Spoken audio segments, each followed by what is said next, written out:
drift across the ruined world of Fallout,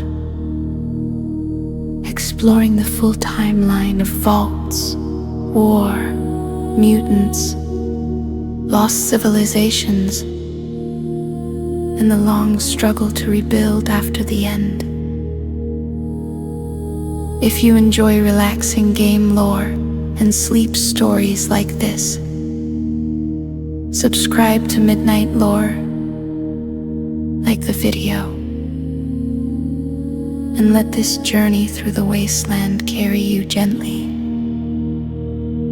into the night.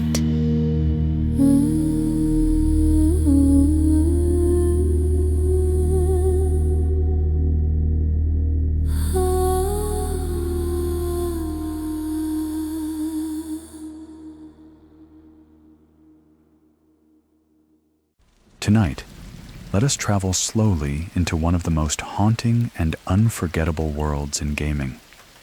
A world of ruined highways and empty diners, of glowing deserts and broken cities, of old songs playing softly through the static of dead civilizations.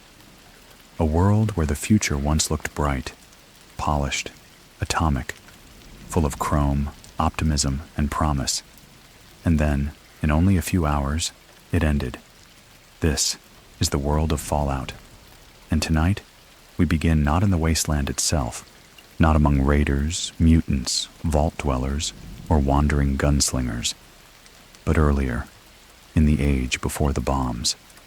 Because to understand Fallout, we must first understand the old world, a world that did not become the future we know, a world that moved along a different path. In the universe of Fallout, history resembles our own for a long time, but not forever. There comes a point where the 20th century bends in another direction. Technology evolves differently. Culture hardens into a kind of preserved optimism. The atomic age never really fades. Instead, it deepens. In our world, certain dreams of the future eventually changed shape. Space-age hope mixed with digital culture, globalization, and rapid transformations of taste and technology. But in Fallout's world, the aesthetics and assumptions of mid-century America never quite disappear. The spirit of retrofuturism remains alive. Sleek chrome appliances, smiling mascots, idealized suburbia, cartoonish patriotism, and boundless trust in atomic power continue far beyond the years where, in our own reality, they might have faded. This gives Fallout its deeply uncanny quality. It feels like a future built by a past that refused to let go of itself. A tomorrow imagined by the 1950s, then left to rot. And that rot matters. Because behind the cheerful advertisements, behind the white fences and polished kitchen robots, behind the promise of endless progress through science and nuclear energy, there was a growing crisis. At the center of that crisis was one of the oldest engines of conflict in human history: resources. The world of Fallout moved deeper and deeper into dependence on energy, and in time, energy itself became a source of collapse. Oil reserves declined, nations grew desperate, competition intensified, geopolitical stability weakened. The illusion of endless abundance began to crack. This long decline eventually became known as the Resource Wars. The name sounds almost clinical, but its consequences were vast and brutal. These wars were not a single neat conflict between a few states. They were the unraveling of the global order. As essential supplies diminished, governments turned inward, outward, and against one another. Alliances weakened, economies strained, military aggression increased. Tensions that had once seemed containable became existential. The old systems of cooperation and diplomacy gave way to fear, militarization, and the logic of scarcity.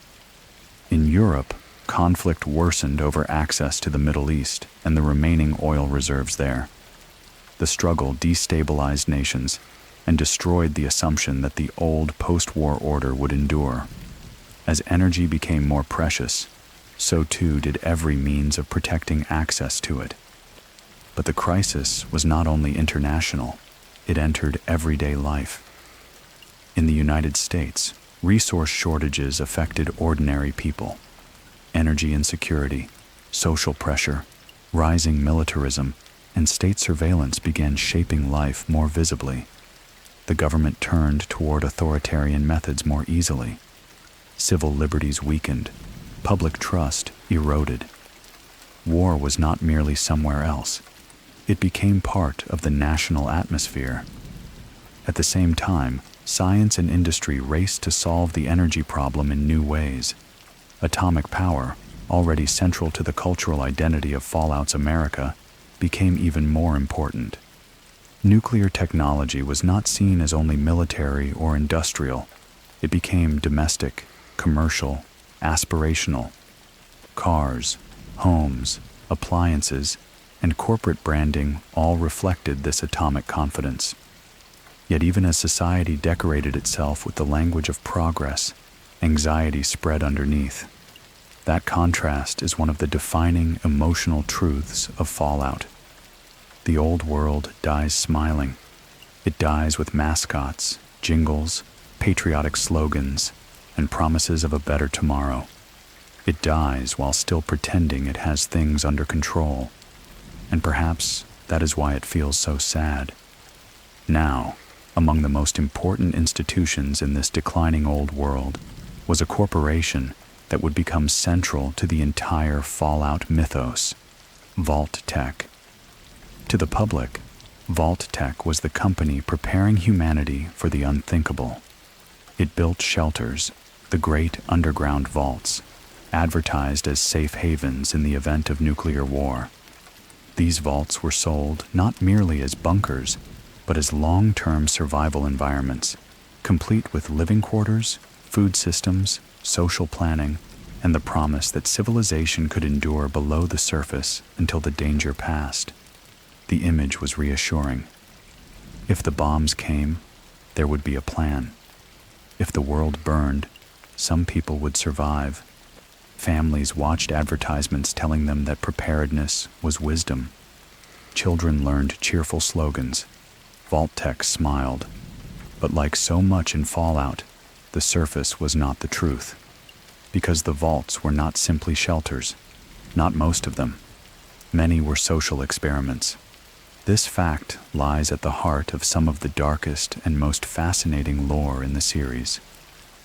While the public believed the Vault program existed primarily to preserve human life, the reality was far more disturbing. Many vaults were designed not for safety, but for controlled testing of human behavior under extreme conditions. Different communities were subjected to different variables: isolation, crowding, authoritarian leadership, psychological stress, altered social structures, engineered scarcity, technological manipulation, and countless other experimental scenarios. In other words, the apocalypse became a laboratory. Human survival was not only protected, it was studied, manipulated, measured. There is something deeply chilling about Vault-Tec because its evil is bureaucratic and smiling. It does not present itself like a screaming tyrant. It presents itself like a prepared institution, a company with a plan, a trusted manager of continuity. It takes the most terrifying possibility imaginable, global nuclear annihilation, and turns it into marketable reassurance while quietly preparing people to become test subjects beneath the earth. That is very Fallout. Not just violence, not just ruins, but the terrible marriage of corporate order and moral emptiness. Now, as the resource crisis continued and the global order weakened further, one of the central geopolitical tensions in the Fallout world grew more and more severe: the conflict between the United States and China. This conflict became the great defining antagonism of the late Old World. As resources dwindled and energy insecurity intensified, the two superpowers moved closer and closer toward direct confrontation.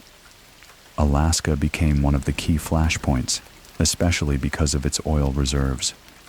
The Chinese invasion of Alaska marked a major escalation. For the United States, Alaska was not just territory, it was strategic lifeblood. The American response was massive and fierce. Military power expanded, propaganda intensified, patriotism became even more performative and compulsory. The country entered a state where war and identity fused more deeply than ever. This is where the world of fallout becomes especially interesting politically. The United States remains visually bright and culturally confident, but beneath that brightness, it is increasingly militarized, paranoid, and authoritarian. Dissent is suspect. Internment camps exist. Surveillance deepens. Corporate and state interests intertwine.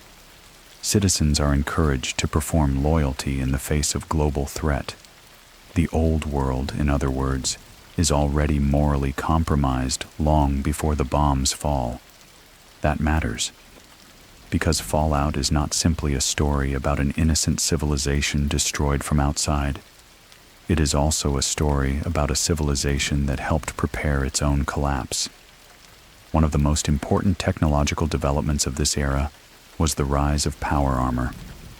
The American military, seeking an advantage in a world of total war and resource desperation, developed advanced infantry suits that transformed soldiers into walking tanks. These suits allowed unprecedented battlefield strength, protection, and endurance. Power armor became one of the most iconic images of Fallout. Massive armored figures moving through ruined battlefields, like the last heavy ghosts of the old world. But power armor, like so much in Fallout, is double-edged symbolically. It represents technological achievement, yes, but it also represents militarized desperation. A civilization so committed to conflict, so deep into war logic, that it turns the human body into a platform for total armored projection. Still, these advances helped the United States push back. The war with China intensified. Military campaigns expanded. The sense grew that the world was approaching some absolute threshold, though ordinary people could not fully know when or how it would come. And while soldiers fought, scientists experimented, and corporations profited, the vaults continued to fill. Applications were made, spaces were assigned, selections occurred.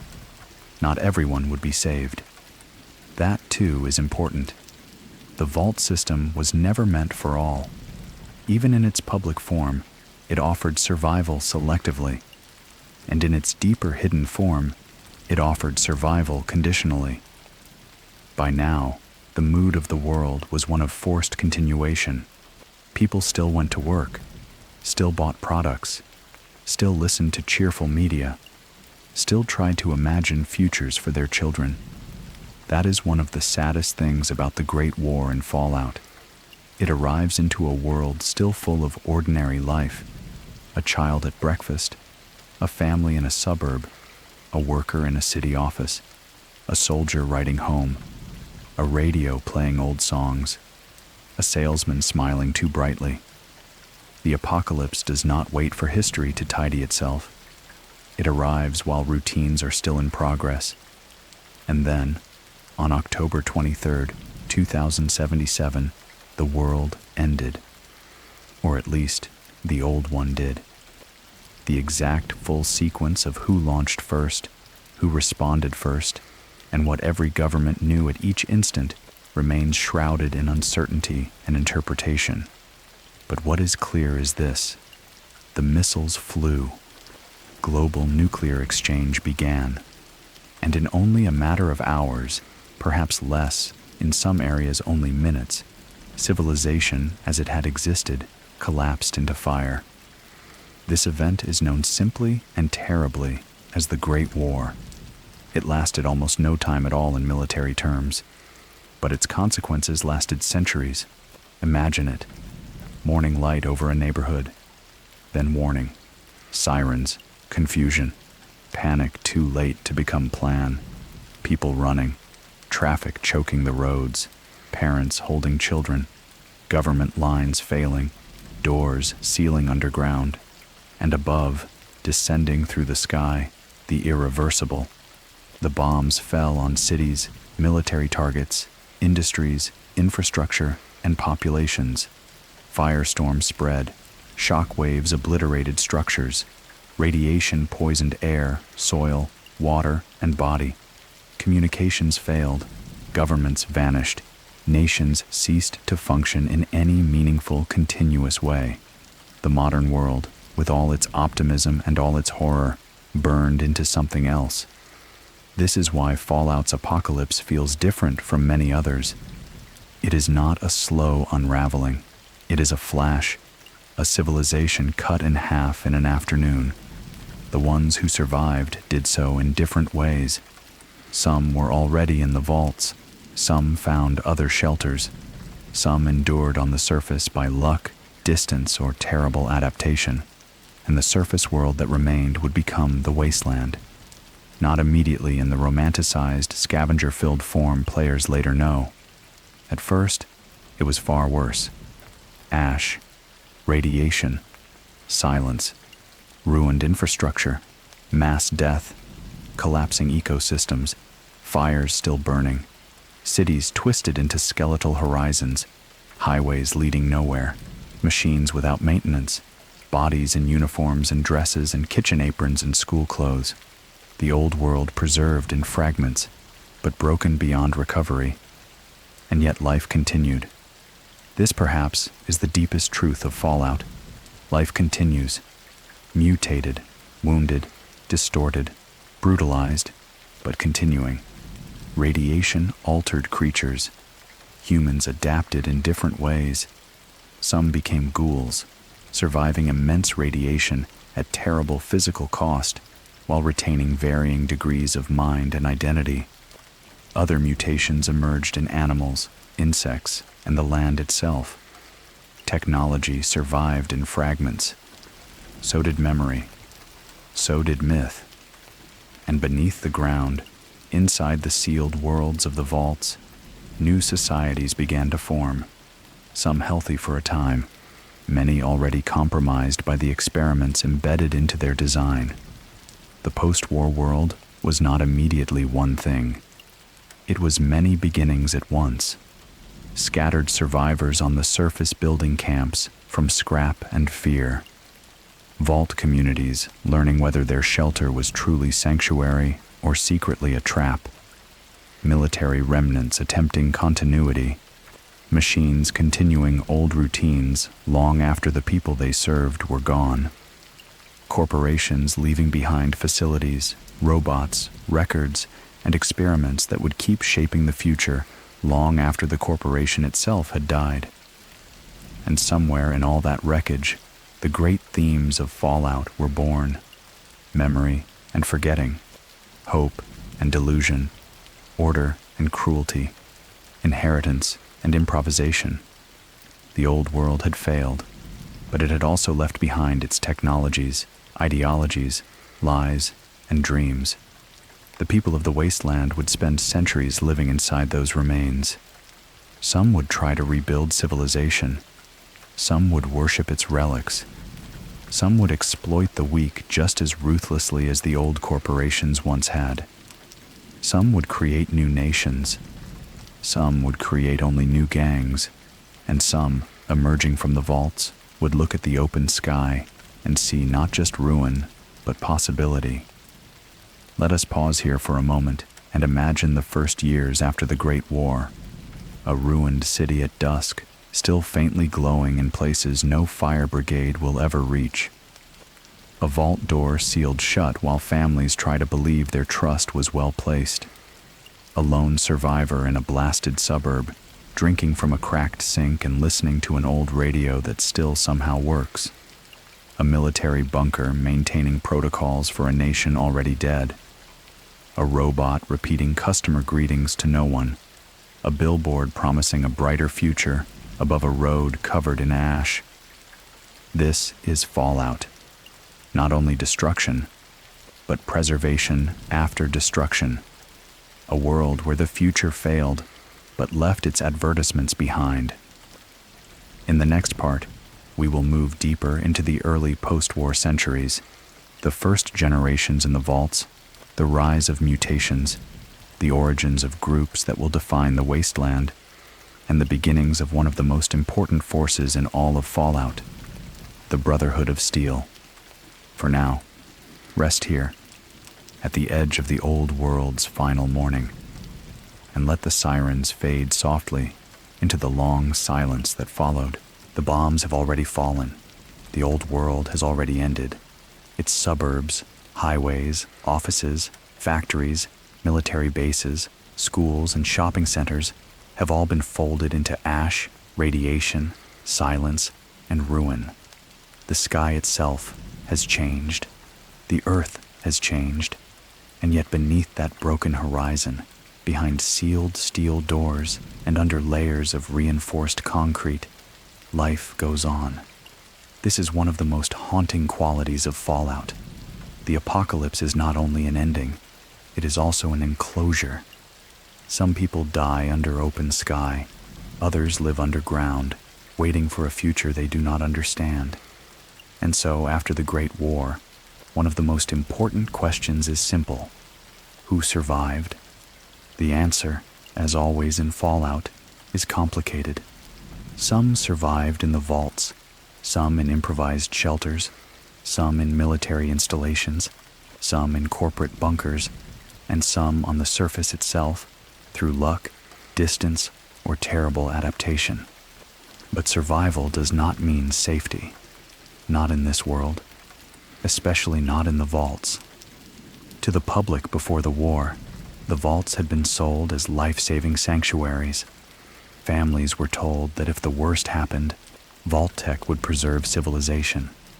Clean water, regulated food, long-term habitation, social planning, educational support, medical systems, these were the promises. And in a few rare cases, the promises were partly true. But in many others, the vaults were experimental environments. And now, after the bombs, the experiments begin in earnest. Imagine the first hours underground, doors sealed, sirens fading, people still shaking from the shock, children asking questions no one can answer, adults trying to act calm, vault administrators reading protocols in measured voices, the old world gone above, though no one can yet fully comprehend what that means. At first, the fear is immediate and practical. Will the air hold? Will the food last? Will the water remain clean? Will the radiation stay outside? But over time, new fears emerge. What are the rules now? Who has power inside? How long will the vault remain closed? And perhaps most unsettling of all, what if this place was never meant to save us in the first place? This is where Fallout becomes more than a post-nuclear setting. It becomes a study of enclosed human systems. Many vaults were designed around variables. One might be given an intentionally authoritarian overseer. Another might contain too few resources. Another might isolate residents for generations. Another might alter social structures or access to information. Another might contain dangerous equipment, manipulated populations, or hidden psychological pressures. The people inside usually did not know this. They thought they were in a shelter, but often they were inside a test. And this gives the Fallout universe one of its deepest recurring themes, that power often survives apocalypse better than compassion does. Even after the world ends, bureaucracy continues, experiments continue, data collection continues, authority continues. This is why the vaults are so fascinating and so sad. They are not simply bunkers. They are the old world's moral failure carried intact into the future. Yet not every vault failed at once. Some remained stable for years, even decades. Children were born underground. Entire generations grew up without seeing the sun. They learned routine, order, maintenance, announcements, drills, schedules, communal life. They inherited a world of metal corridors, numbered doors, filtered air, educational terminals, and carefully structured social norms. To someone born inside a functioning vault, the surface might seem not just dangerous, but mythical. A story from the past, a lost place of sky and weather, and terrible danger. Many vault dwellers came to understand the outside as a kind of distant abstract death, while the vault itself became not just shelter, but total reality. This would shape countless lives across the Fallout timeline. Now let us turn back toward the surface, because while the vaults seal themselves into controlled futures, the wasteland begins to evolve. The first post-war years are almost unbearable to imagine in full. Radiation hangs in the environment. Infrastructure has collapsed. Medical systems are gone. Food chains are broken. Governments, where they still exist in any meaningful way, are fragmented into local remnants. And in many places, the dead do not simply stay dead in memory. They remain in the landscape. Houses preserve the final posture of their residents. Military checkpoints stand unmanned. Automobiles rust beside roads no one will repair. Storefronts still display cheerful products to no customers. It is the stillness after civilization that makes Fallout so distinctive. Not just violence, but interruption. Everything looks paused mid-sentence. At the same time, radiation begins reshaping the world in ways both grotesque and strangely enduring. One of the most important transformations is the emergence of ghouls. Ghouls are among the most tragic and compelling beings in Fallout because they embody survival at terrible cost. Exposed to immense radiation, some humans do not die outright. Instead, their bodies are altered, skin deteriorates, voices change, the visible signs of humanity become warped by necrotic endurance, and yet many retain their minds, memories, personalities, and emotional lives. This makes them deeply poignant. They are not monsters in the simple sense. They are witnesses, living bridges between the old world and the new. Some ghouls remember the world before the bombs. They remember pre-war music, streets, jobs, marriages, childhoods, uniforms, jokes, habits, political lies, and ordinary mornings. They remember what was lost not as myth, but as memory. Imagine carrying that across 2 centuries. Imagine remembering a grocery store that is now a crater. Remembering a spouse whose bones are dust. Remembering advertisements still peeling from walls long after the country that printed them has died. That is the sadness of ghouls. They survive history too, literally. But not all ghoulification remains mentally stable.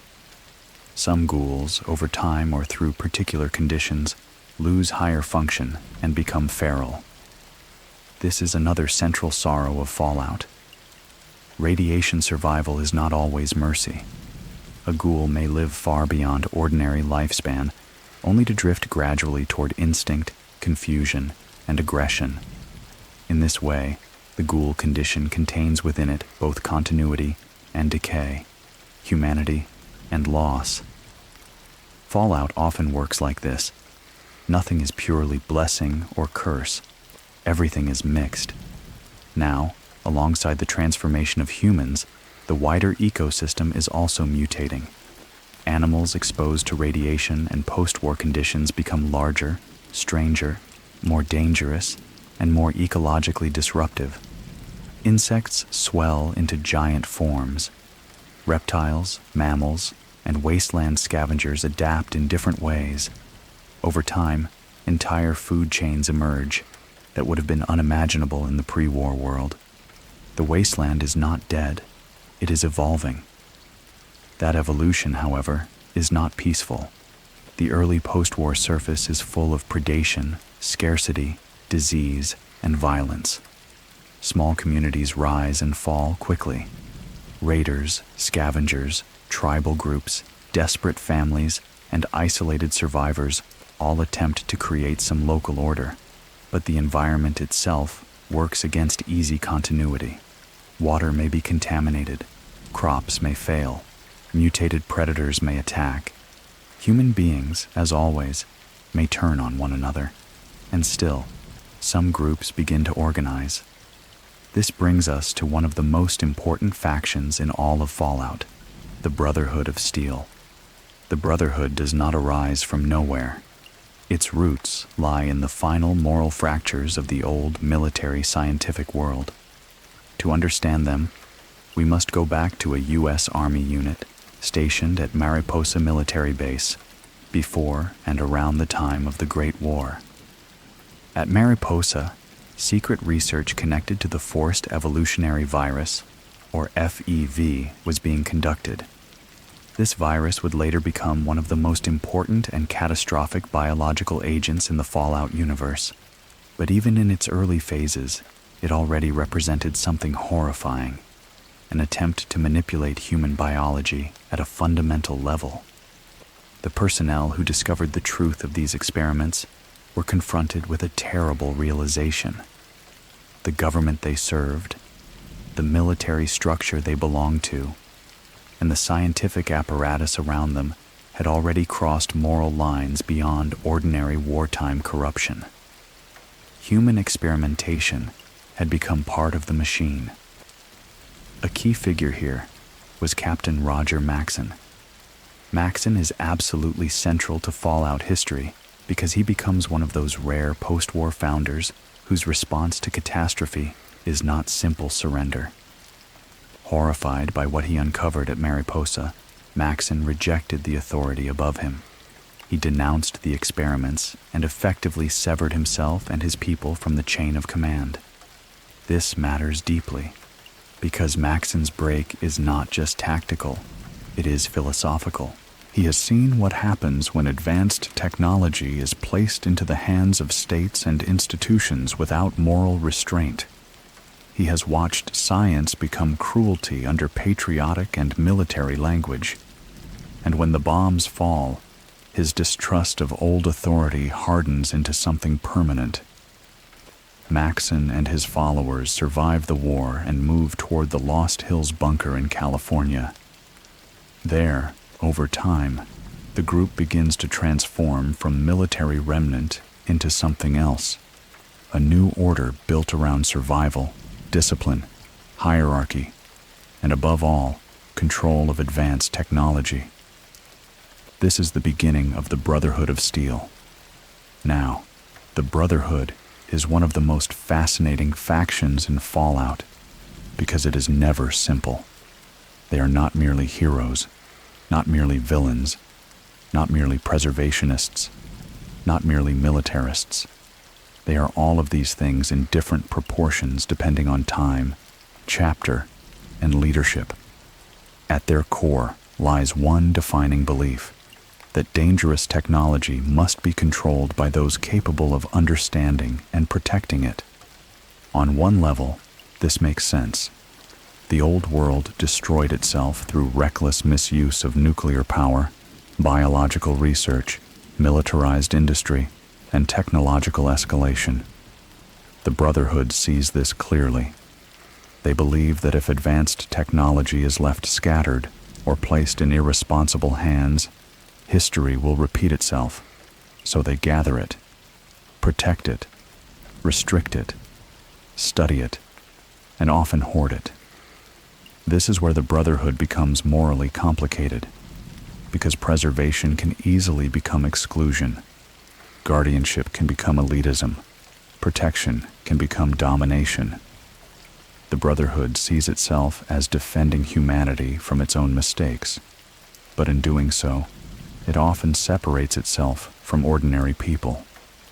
It values knowledge, arms, and relics of the past more than broad social reconstruction. It can be noble. It can also be arrogant. In other words, it is deeply Fallout, a sincere response to catastrophe that becomes its own kind of rigid system. Still, in the early post-war centuries, the Brotherhood's emergence is a major civilizational development. In a world of ash and improvisation, here is a group with continuity, military training, technical expertise, internal hierarchy, and a clear mission. They are not wandering survivors. They are becoming an institution. And institutions matter in Fallout because the wasteland is full of fragments waiting to see what can endure. The Brotherhood will endure. Now, while the Brotherhood forms in the West, other old-world remnants persist in different ways. Government bunkers continue operations under degraded assumptions. Scientists preserve research in hidden facilities. Robots execute pre-war protocols long after the people who programmed them are gone. Some communities center their entire identity around scraps of preserved culture, religion, memory, or utility. The wasteland becomes a patchwork of continuity and reinvention. Some people try to rebuild the old world. Some try to forget it. Some worship it without understanding it. And some exploit its leftovers with no concern for what they mean. This is what makes Fallout feel so rich. The apocalypse did not create one successor civilization. It created many attempts. Now let us return for a moment to the vaults again, because their internal histories during these early years are just as important as the rise of surface factions. Inside some vaults, controlled societies begin to drift in strange directions. Experiments unfold exactly as Vault Tech intended. Leaders become tyrants, populations fracture, trust erodes, systems malfunction, rebellion grows. In other vaults, people endure with surprising dignity, creating communities that may be deeply limited, but still human in all the old ways. Friendships, jealousies, families, rituals, love, disappointment, routine. This tension between structure and humanity is central to Fallout. No system, however engineered, fully determines what people become. Even in experimental confinement, human beings improvise meaning. And someday, in some of those vaults, doors will open. But that story lies farther ahead.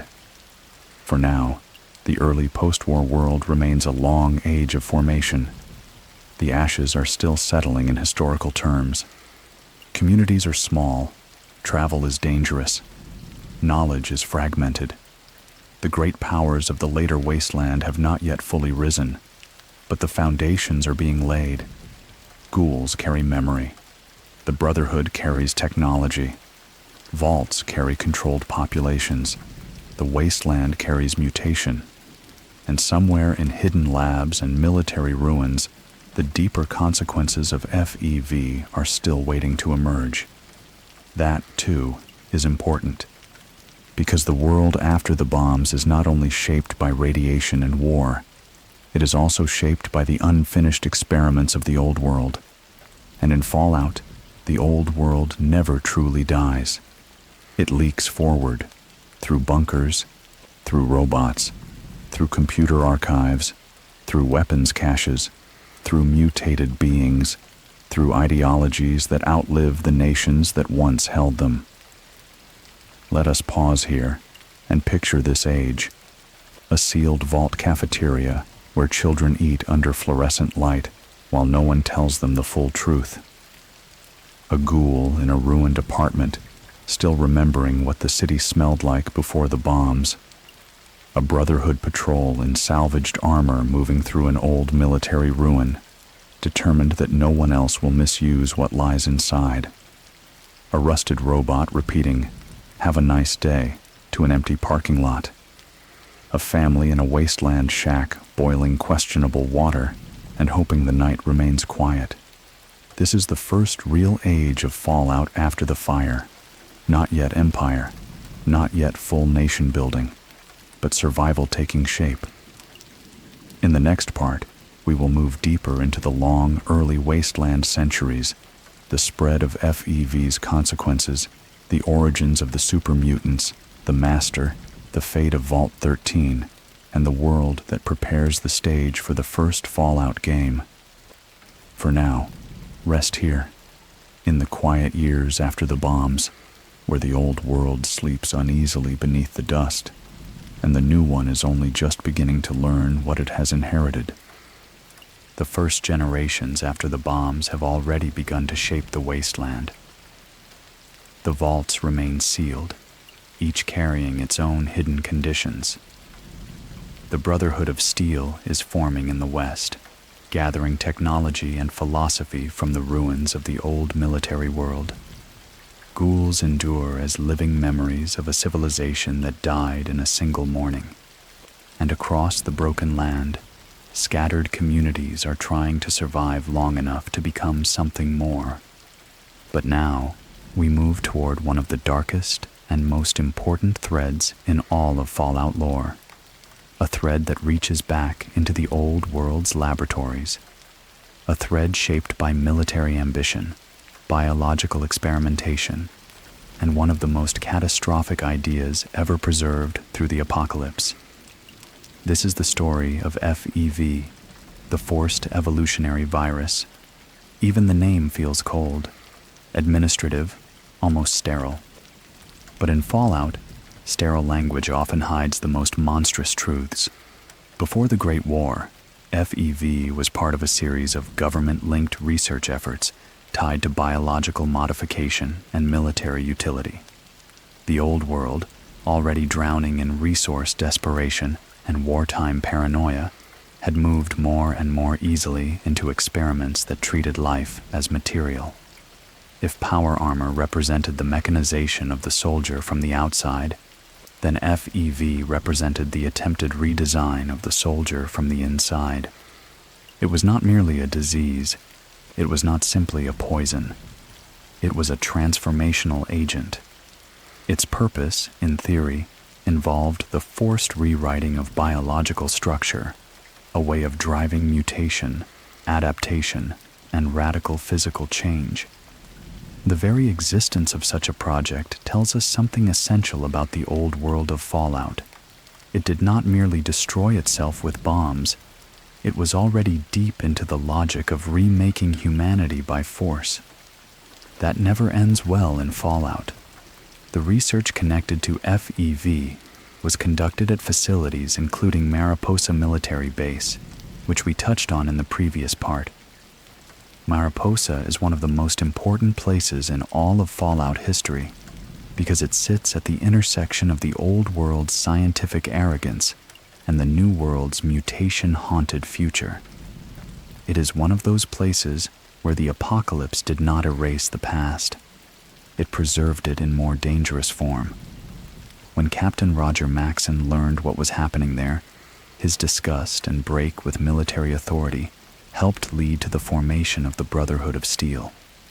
But Mariposa itself, as a site and as a buried legacy, did not disappear. It remained in the wasteland, holding within it the viral future the old world had failed to safely bury.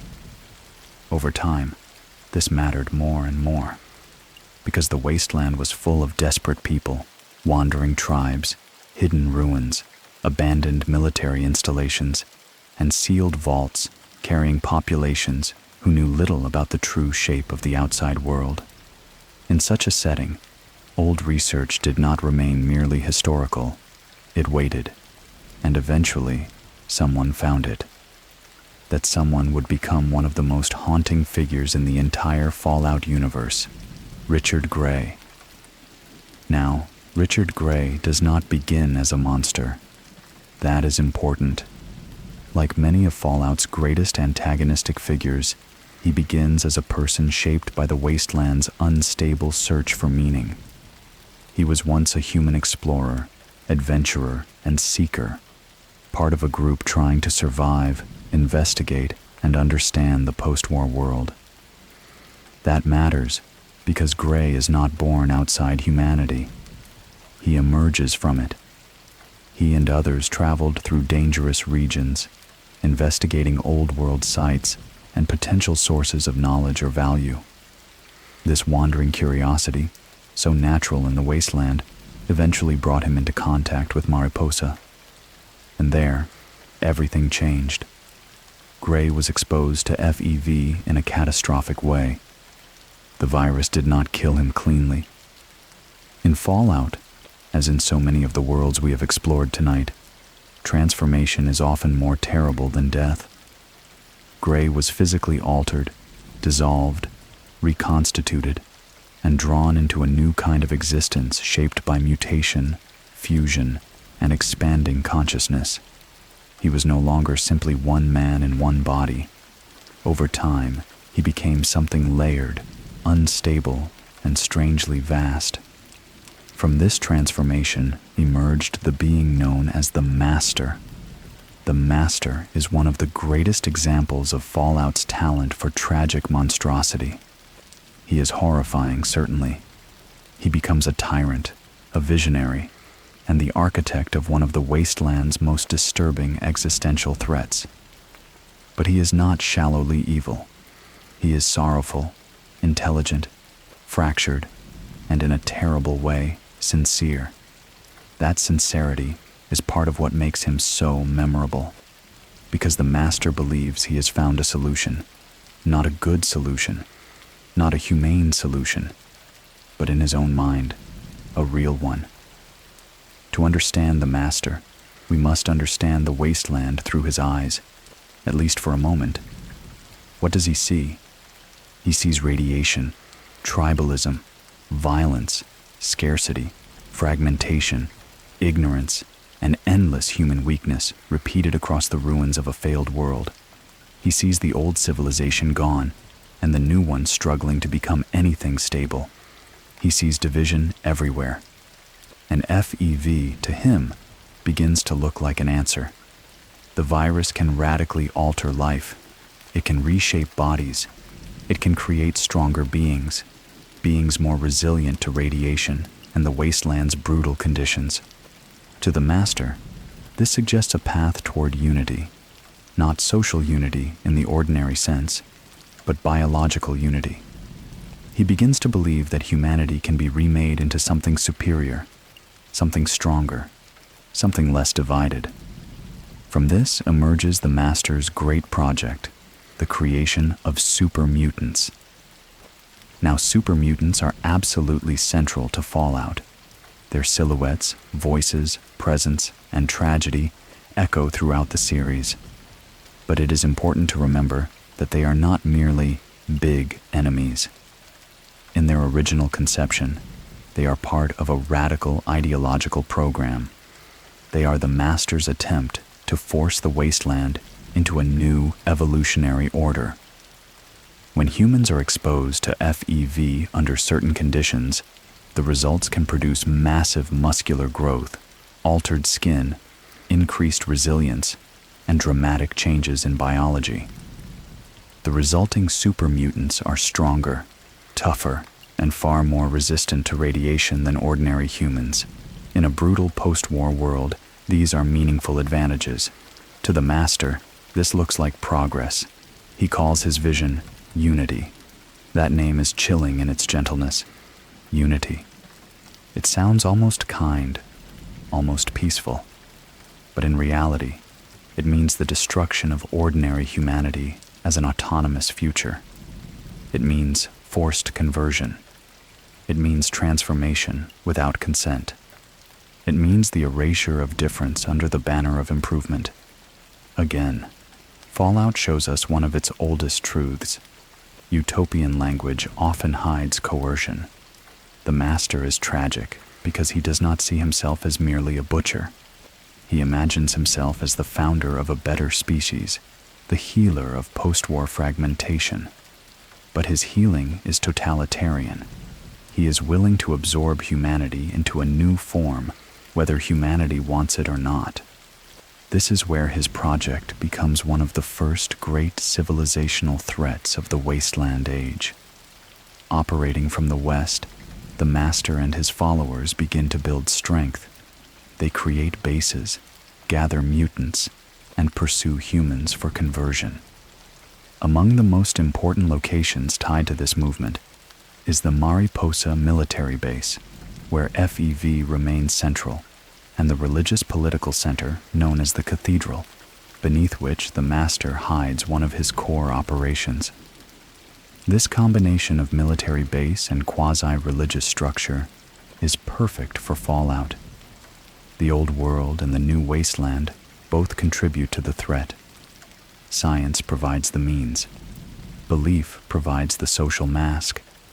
The Master's followers, including the children of the Cathedral, help conceal and support the mutant program. This is not only a laboratory project anymore, it is becoming a movement, and movements are harder to kill than monsters. At the same time, another story is quietly moving toward the foreground. The story of Vault 13. Vault 13 is one of the most important vaults in the series because it gives us the protagonist framework for the first Fallout. Like many vaults, it was designed as a controlled environment, though its exact experimental conditions were less outwardly extreme than some others. Still, it was never merely a neutral shelter. Nothing in Vault-Tech's world ever truly was. For generations after the bombs, Vault 13 remained sealed.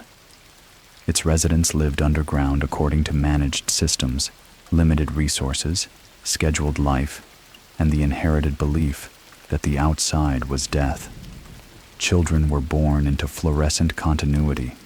Families formed under enclosed steel. The old world survived there in reduced artificial form, not as full civilization, but as procedure. But no closed system lasts forever. One of the crucial vulnerabilities of Vault 13 was its water chip, a key component of its purification and recycling infrastructure. When the chip began to fail, the entire stability of the vault came under threat. Clean water is not only a resource in Fallout, it is almost symbolic life itself. A vault can endure many things for a time, but not the collapse of its water systems. And so, after generations of isolation, the overseer of Vault 13 makes a fateful decision. A single resident must leave the vault and search the wasteland for a replacement water chip. That resident becomes the first major player character figure in the timeline, the Vault Dweller. This moment is one of the most iconic beginnings in RPG history because it condenses so much of what Fallout is about. A person raised in underground order steps into the open ruins of history, not as conqueror, not as chosen hero in shining form, but as necessity. The mission is practical. The stakes are immediate. No grand destiny is promised. And yet, of course, destiny waits outside anyway. Imagine that first emergence. A massive vault door opening, filtered artificial life giving way to dry open air, the first sight of ruined land under a real sky, silence wider than anything the vault ever allowed, sunlight as shock. This is one of the fundamental emotional images of Fallout, the child of controlled preservation stepping into uncontrolled inheritance. The Vault Dweller enters a wasteland already full of factions, dangers, small communities, scavengers, ghouls, mutants, raiders, and long histories the Vault never truly taught. What was hidden underground as a stable model of survival now meets the messy, brutal improvisation of the surface. And almost immediately, the world grows larger than the water chip. That is another deeply Fallout rhythm. A practical survival quest becomes entangled with civilizational struggle. Because while searching for the chip, the Vault Dweller begins to encounter the wider truth of the wasteland. And among the gravest truths is the existence of the Master's mutant army. Now let us slow down and look at why super mutants are so unsettling in Fallout's original form. It is not only that they are big, strong, and dangerous. It is that they embody a moral argument. They are the Master's evidence that humanity can be surpassed. And because some of them retain language, hierarchy, loyalty, and function, They do not appear merely as beasts. They appear as a possible successor species. That possibility is terrifying, not because they are stronger, but because the wasteland is weak enough that the Master's logic starts to sound, to some ears, almost persuasive. The old world failed. The new world is fragmented. Why not replace it? Fallout's brilliance lies in understanding why such ideas are tempting, and why they are still monstrous. One of the darkest discoveries the Vault Dweller can eventually make is that the super mutant program has a hidden flaw: sterility. The Master's unity cannot truly reproduce. It is not a viable long-term species. It is a dead-end transformation. This is philosophically important. The Master believes he is creating the future. In truth, he is creating an evolutionary cul-de-sac, a civilization of forced improvement that cannot continue naturally. This revelation becomes the key to breaking him, not merely through violence, but through truth.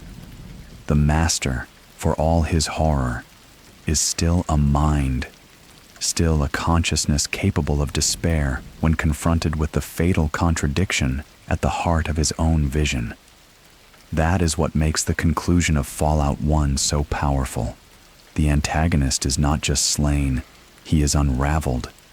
The Vault Dweller's confrontation with the Master becomes one of the great ideological climaxes in gaming, because it rests on more than combat.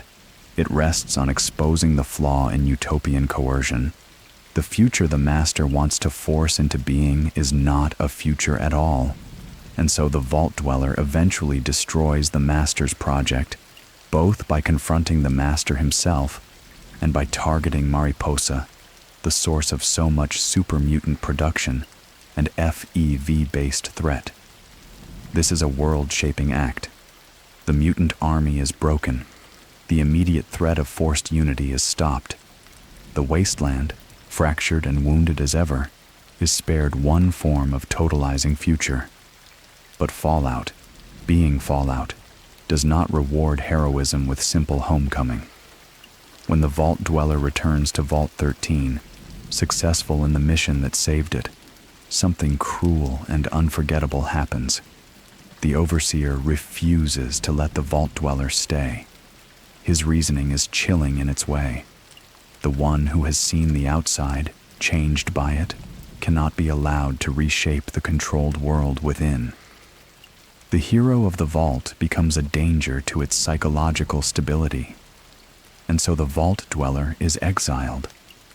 This ending is one of the most beautiful and painful in Fallout, because it reveals the deep cost of becoming a bridge between worlds. To save the Vault is not to belong to it anymore. Experience has changed the hero irreversibly. The wasteland does that. It makes return impossible. This exile also matters historically, because the Vault Dweller's later legacy will shape one of the most important communities in subsequent Fallout history, Arroyo. But that belongs more fully to the next chapter. For now, let us pause and feel the whole emotional landscape of this age. Mariposa still holding the old world's biological sin. The Master rising from mutation into ideology. Super mutants carrying the promise and horror of forced future. Vault 13 opening its door for the first time. A single dweller crossing from controlled order into ruin. A quest for water becoming a struggle for humanity's right to remain itself. And at the end, a hero who saves home, only to lose it. This is why Fallout 1 remains so powerful in the larger mythology. It sets the tone for everything that follows. That the wasteland is not empty. That the past is never dead. That every attempt to save humanity risks remaking it. And that survival often costs belonging. In the next part, we will move into the aftermath of Fallout 1, the legacy of the Vault Dweller, the founding of Arroyo, the rise of the new California Republic, the continued spread of wasteland civilization, and the dark road toward Fallout 2, and the coming of the Enclave. For now, rest here, at the end of the first great wasteland journey, where the mutant dream has fallen, the vault door has closed forever behind one exile, and the future waits in the dust, still uncertain what shape it wants to take. The master has fallen. Mariposa has been broken. The first great super mutant threat to the western wasteland has been stopped. And yet, as always in Fallout, victory does not restore the world. It only changes which dangers remain possible. The Vault Dweller, having saved Vault 13 and defeated one of the greatest threats of the age, was not welcomed home. The Overseer, fearing change more than gratitude could overcome, exiled the very person who had made the Vault's survival possible. It is a cruel ending, but a perfectly Fallout ending. The controlled world preserves itself by sacrificing the one who touched reality too deeply. That exile becomes the beginning of something new. Over time, the Vault Dweller moves farther from the old shelter and helps establish a new community. This community becomes known as Arroyo. Arroyo is deeply important in Fallout because it represents one of the first major attempts to build life after the first game, not around a vault, not around military preservation, not around corporate legacy, but around memory, adaptation, and a consciously new culture. It is not polished. It is not powerful in the old world sense, but it is human, local, and rooted in continuity through people rather than systems. The descendants of the Vault Dweller grow up there. Stories are told. Survival techniques are passed down. The past is no longer simply pre-war history or vault procedure. It becomes ancestry. That shift matters, because Fallout's second great age is shaped by inheritance. The first game is about emerging from the sealed old world into the open uncertainty of the wasteland. The next era is about what comes after that emergence, what gets built, what gets remembered, what gets mythologized. Arroyo reflects a different relationship to history than the vaults ever could. The vaults are artificial continuity. Arroyo is improvised continuity. It remembers the old world through fragments and legend, but it does not pretend to recreate it. Instead, it survives through land, tribe, kinship, ritual, and the memory of a founder who crossed the wasteland and never returned home. This gives Arroyo a quiet dignity. It is fragile, yes, but so is everything worth building in Fallout. Now, while communities like Arroyo form in one part of the post-war world, other forces are rising elsewhere across the western territories. Small settlements grow larger. Trade routes become more stable. Defenses improve. Agriculture returns in limited forms. Political identity begins to emerge among communities that no longer want to live only from day to day. This is where one of the most important nation-building efforts in the entire franchise begins, the New California Republic, or NCR. The NCR grows from earlier settlements and local successes, especially from Shady Sands, one of the first notable communities encountered in the original Fallout. In the first game, Shady Sands feels modest, a settlement trying to survive the ordinary dangers of the wasteland. But over time, places like this can become the seed of something larger. That is one of the most hopeful ideas in Fallout. Civilization can return, not cleanly, not without compromise, but it can return. The NCR becomes one of the first serious attempts to rebuild a republic in the post-war West. It adopts political structures inspired by old democratic models. It develops institutions, territory, military force, trade, and law. It imagines itself not merely as a settlement, but as a state. This is enormously significant, because once the NCR rises, the wasteland begins to shift again.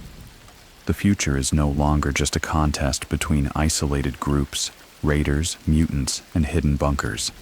It becomes a contest between competing visions of civilization. The NCR's vision is imperfect from the beginning. That, too, is important.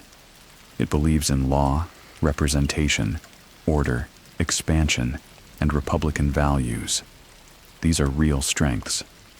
But the NCR also inherits the old world's tendency toward bureaucracy, ambition, territorial overreach, and inequality.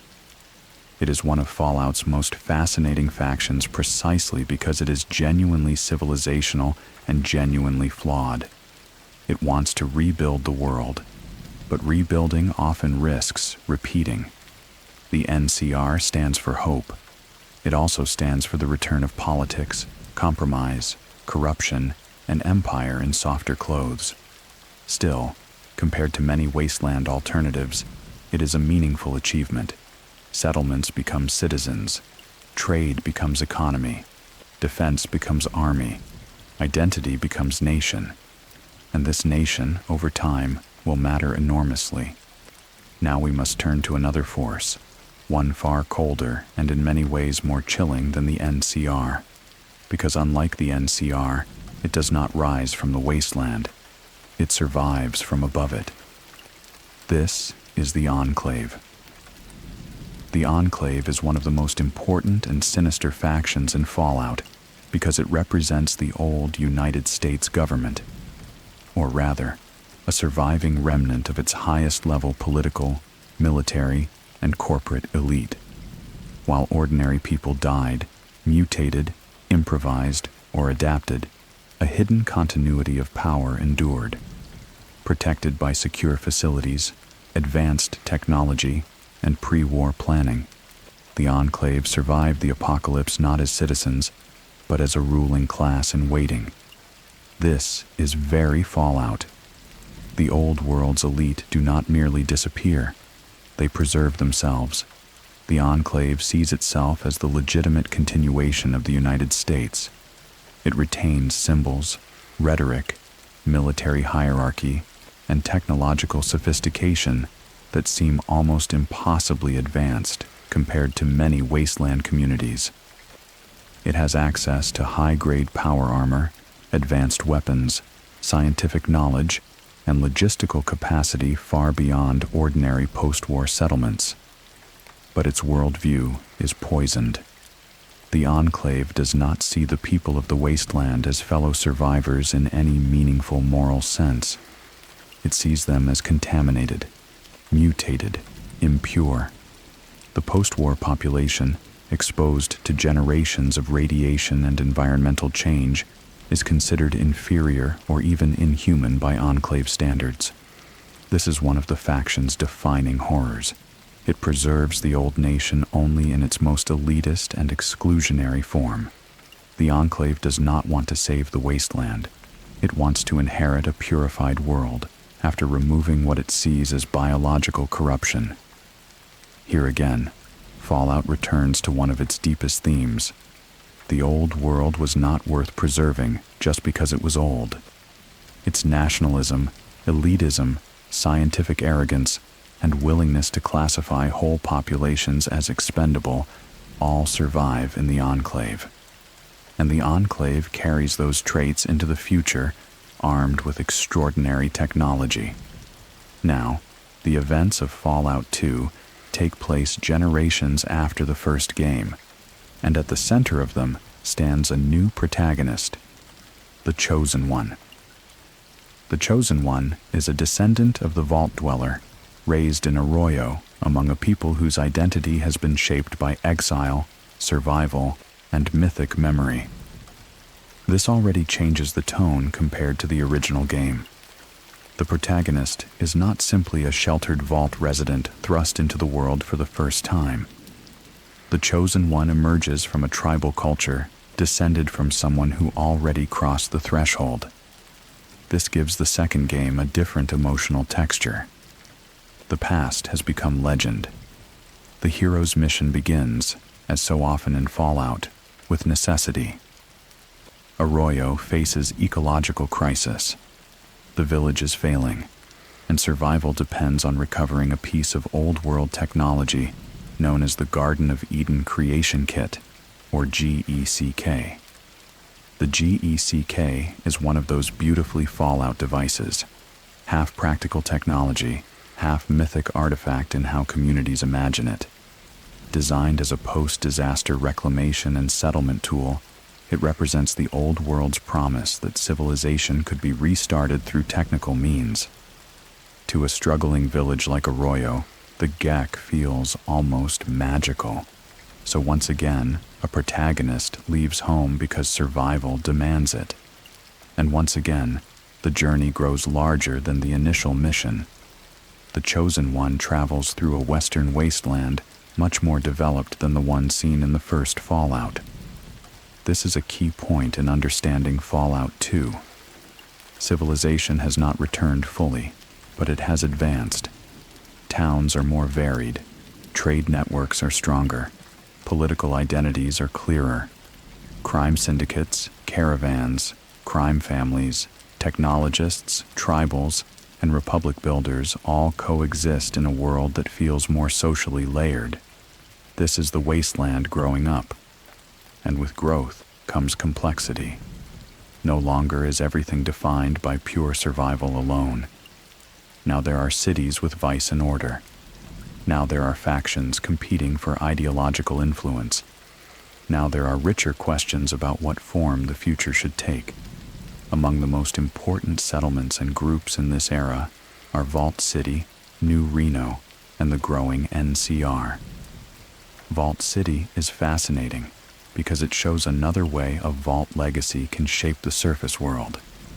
Built around Vault 8, it develops into a highly structured, technologically advanced, and socially exclusionary city-state. On one level, it is impressive, clean, organized, efficient, and functional in a way many wasteland communities are not.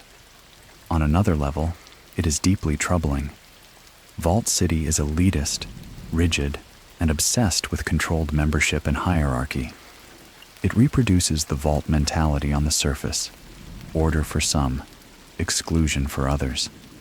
It is another example of Fallout's refusal to let civilization mean simple goodness. Then there is New Reno, almost the opposite in atmosphere. New Reno is vice, organized crime, decadence, drugs, gambling, and family syndicates flourishing in post-war freedom from moral restraint. It reflects a different truth about the wasteland. Where order does not dominate, appetite may. New Reno is chaotic, alive, corrupt, and deeply human in all the worst and most entertaining ways.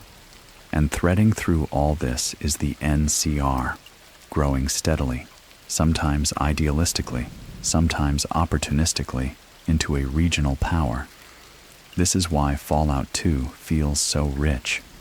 It is not merely about one looming villain. It is about a civilization field becoming crowded. Yet above this crowded field, the Enclave remains the deepest threat. The Chosen One eventually learns that Arroyo itself has become entangled with the Enclave's plans. The faction is working on a horrifying bioweapon project tied to its desire to purify the world. Its leaders and scientists intend to use a modified virus to exterminate the so-called impure populations of the wasteland, while preserving only those they consider genetically acceptable. This is genocide through old-world science, and it is utterly central to the moral shape of Fallout. The Enclave believes it is restoring America. In reality, it is preserving only the most murderous fantasy of elite continuity. The Chosen One's journey therefore becomes not just a quest for the GECK or the saving of Arroyo, but a confrontation with one of the oldest surviving shadows of the pre-war world.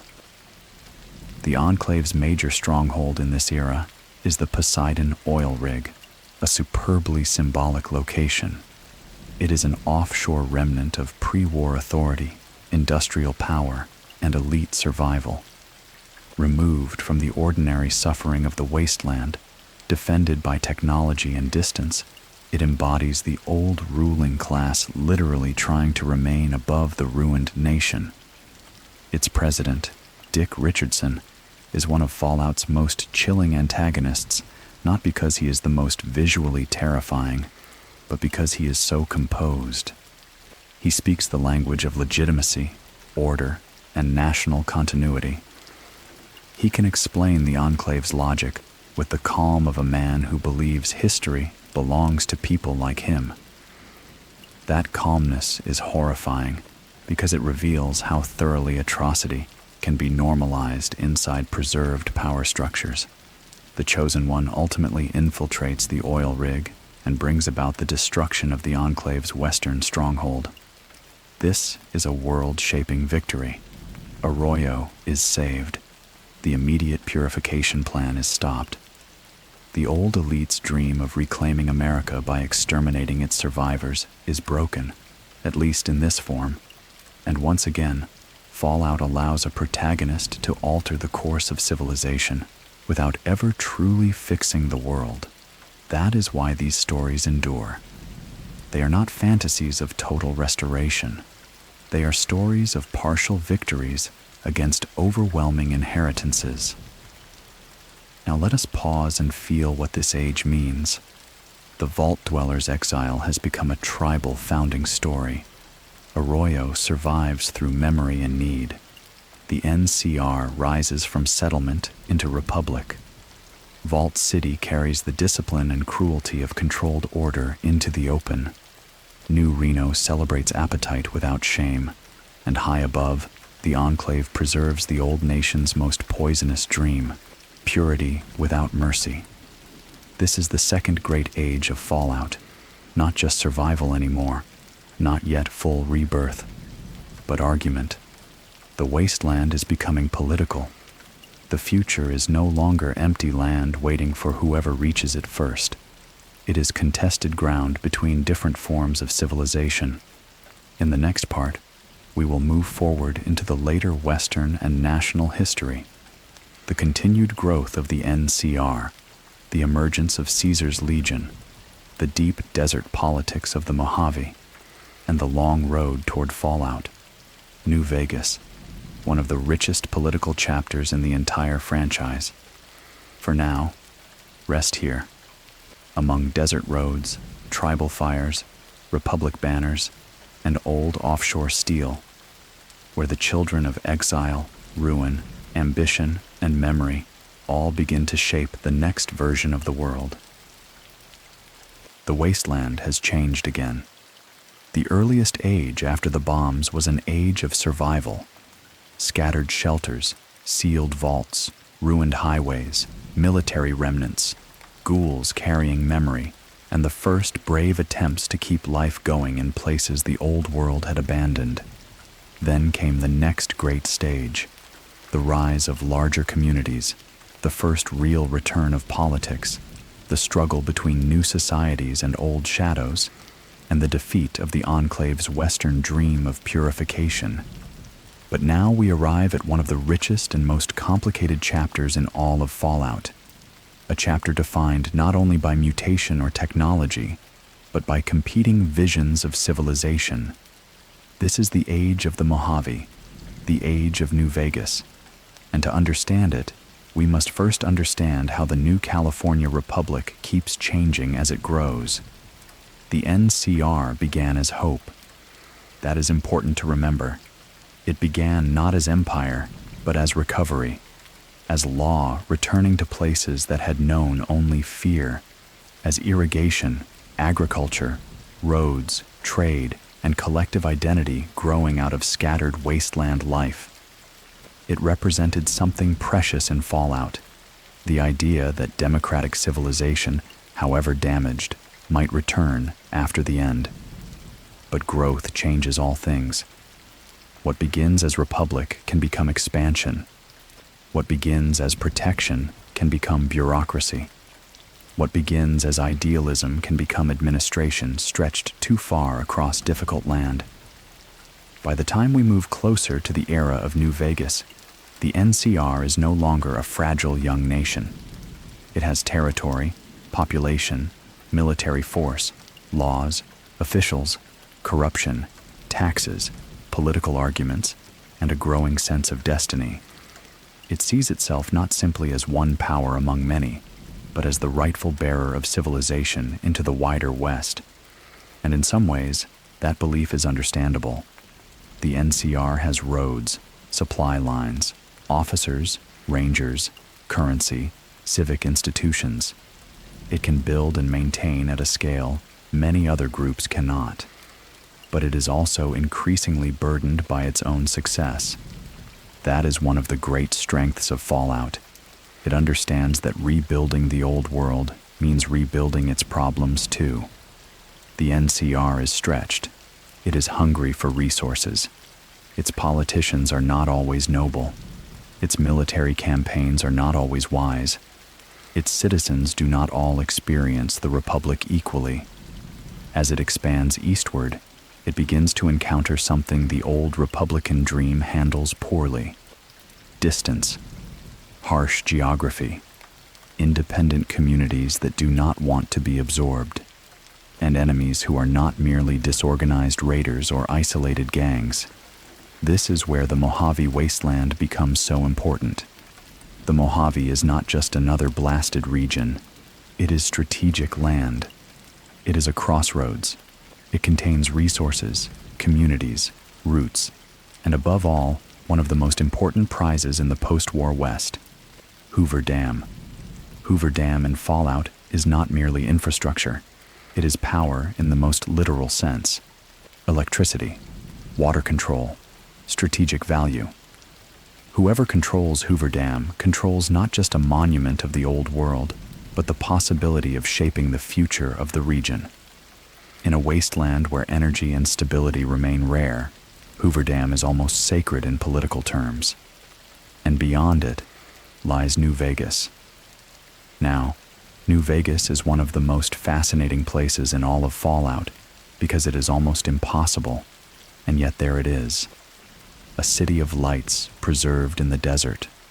A place where old-world glamour, gambling, greed, survival, and technological preservation have all somehow fused into a functioning urban pocket amid surrounding ruin. To understand how that happened, we must speak about one of the most singular figures in the franchise, Robert Edwin House, better known as Mr. House. Mr. House is not a warlord in the ordinary wasteland sense. He is not a tribal king, not a democratic founder, not a mutant visionary like the Master. He is something very Fallout in a different way, a pre-war technocratic capitalist preserved beyond his proper era. Before the war, House was already a man of immense wealth, intelligence, and ambition, the founder of Robco Industries, one of the most important corporations in the old world. He was a visionary, yes, but also an elitist in his own highly rational style. He believed in systems, calculation, long-term planning, and his own superiority in reading history correctly. And in one enormous respect, he was correct. He predicted nuclear war, not precisely enough to save everything, but enough to prepare. House used his resources and intellect to protect Las Vegas as much as possible when the bombs came. Missile defense systems intercepted many incoming warheads. The city was not spared entirely, but it survived in far better condition than many others. The Strip, especially, would later become the center of his preserved vision. House himself survived through advanced life preservation technology, becoming a mind and body sustained beyond ordinary human limits, physically diminished but intellectually active, governing through machines, interfaces, and proxies. This is one of the great Fallout images, an old-world tycoon literally surviving into the wasteland, refusing death because he still believes history belongs to him. And in some ways, House is not wrong. He sees what most wasteland powers lack: scale of vision. He does not merely want to survive.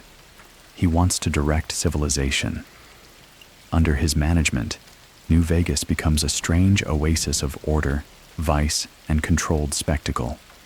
Through Securitron armies, negotiated tribal arrangements, and ruthless pragmatism, House transforms parts of the city into a functioning enclave of commerce and power.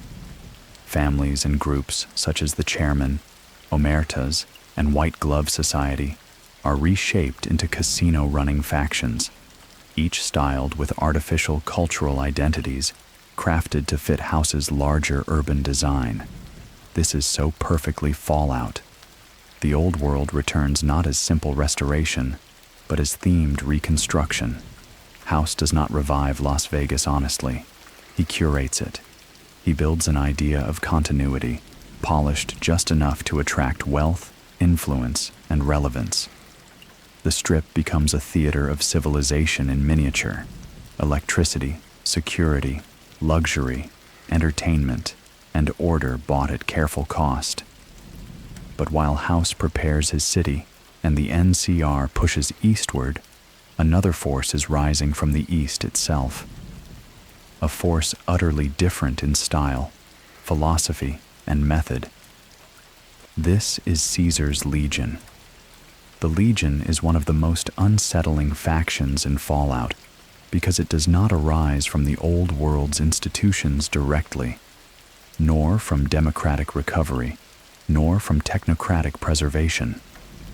Instead, it emerges from conquest, ideology, and the deliberate reshaping of tribal societies into an authoritarian empire. Its founder is Edward Sallow, who becomes known as Caesar. Sallow began as a member of the Followers of the Apocalypse, a group generally devoted to knowledge, aid, education, and the spread of learning in the wasteland. That origin matters because it tells us something crucial. Caesar is not ignorant. He is learned. He knows history. He understands Rome, empire, military discipline, state formation, and the weakness of fragmented tribal life. And from that knowledge, he draws a terrible conclusion. He comes to believe that the wasteland cannot be saved by liberal aid, small reforms, or scattered local decency. He sees tribes as weak, chaotic, and doomed unless forged into a harsher order. So he creates that order by force. The Legion absorbs tribes, destroys their former identities, and rebuilds them into a militarized, brutally hierarchical culture modeled loosely on his interpretation of ancient Rome. Names are erased. Local customs are subordinated. Men are forged into soldiers. Women are oppressed and controlled within the structure. Slavery, terror, discipline, and conquest become central tools of unity. Again, Fallout shows us one of its oldest patterns, a response to chaos that becomes monstrous in its hunger for order. Caesar believes he is making history move again. In a sense, he is. But he is doing so through cruelty on an enormous scale. This makes the Legion a profound contrast with both the NCR and Mr. House. The NCR says, rebuild the Republic. House says, trust competent centralized vision. Caesar says, only power and conquest can create civilization in a broken world. Each vision has internal logic. Each vision is flawed. Each reflects a different answer to the question at the heart of the post-war world. What should humanity become now? And all three converge in the Mojave. That is why the region feels so alive politically. It is not just a place where people scavenge and fight. It is a philosophical battlefield disguised as desert territory. Hoover Dam becomes the center of this conflict. The NCR wants it because it sustains expansion, provides power, and represents the future of Republican growth. Caesar's Legion wants it because conquest must culminate somewhere symbolic, and the defeat of the NCR there would open the West to further domination. Mr. House wants it because he needs its energy and strategic value to preserve and expand his own controlled vision of New Vegas. This triangle of power is one of the greatest achievements in RPG storytelling. No side is merely random. Each has history. Each has a future. Each can tell a story about why it deserves to win. Now let us speak for a moment about the Mojave itself, because the land matters. Deserts in Fallout are never merely empty. The Mojave is full of isolated towns, old military sites, tribal remnants, traders, prospectors, refugees, NCR outposts, Legion fear, and ancient infrastructure still shaping the present. The desert preserves and exposes at the same time. Ruins remain visible for miles. Distance isolates people. Water matters deeply. Roads matter deeply. And in the middle of this, civilization is not a settled fact. It is a negotiation carried by guns, caravans, flags, and old machines. By the time the story of Fallout, New Vegas begins, the first great conflict over Hoover Dam has already taken place. The NCR has managed to hold the dam in that earlier confrontation, but not without strain. The victory is incomplete. The Republic is tired, overextended, and increasingly bogged down in the Mojave. Caesar's Legion remains dangerous and disciplined. House still controls New Vegas itself. The region sits in uneasy balance, and into that balance steps one of Fallout's most iconic protagonists, the Courier. Now, the Courier is different from earlier protagonists in fascinating ways. The Vault Dweller began in enclosure. The Chosen One began in tribal inheritance. The Courier begins already as a wasteland figure, someone whose life is movement, transaction, routes, and survival between places. This matters because it means the protagonist begins not as sheltered innocence, but as part of the world's connective tissue. A courier carries things between powers, messages, packages, meaning. And in Fallout, that makes such a figure symbolically perfect, because history in the Mojave is all about what gets delivered.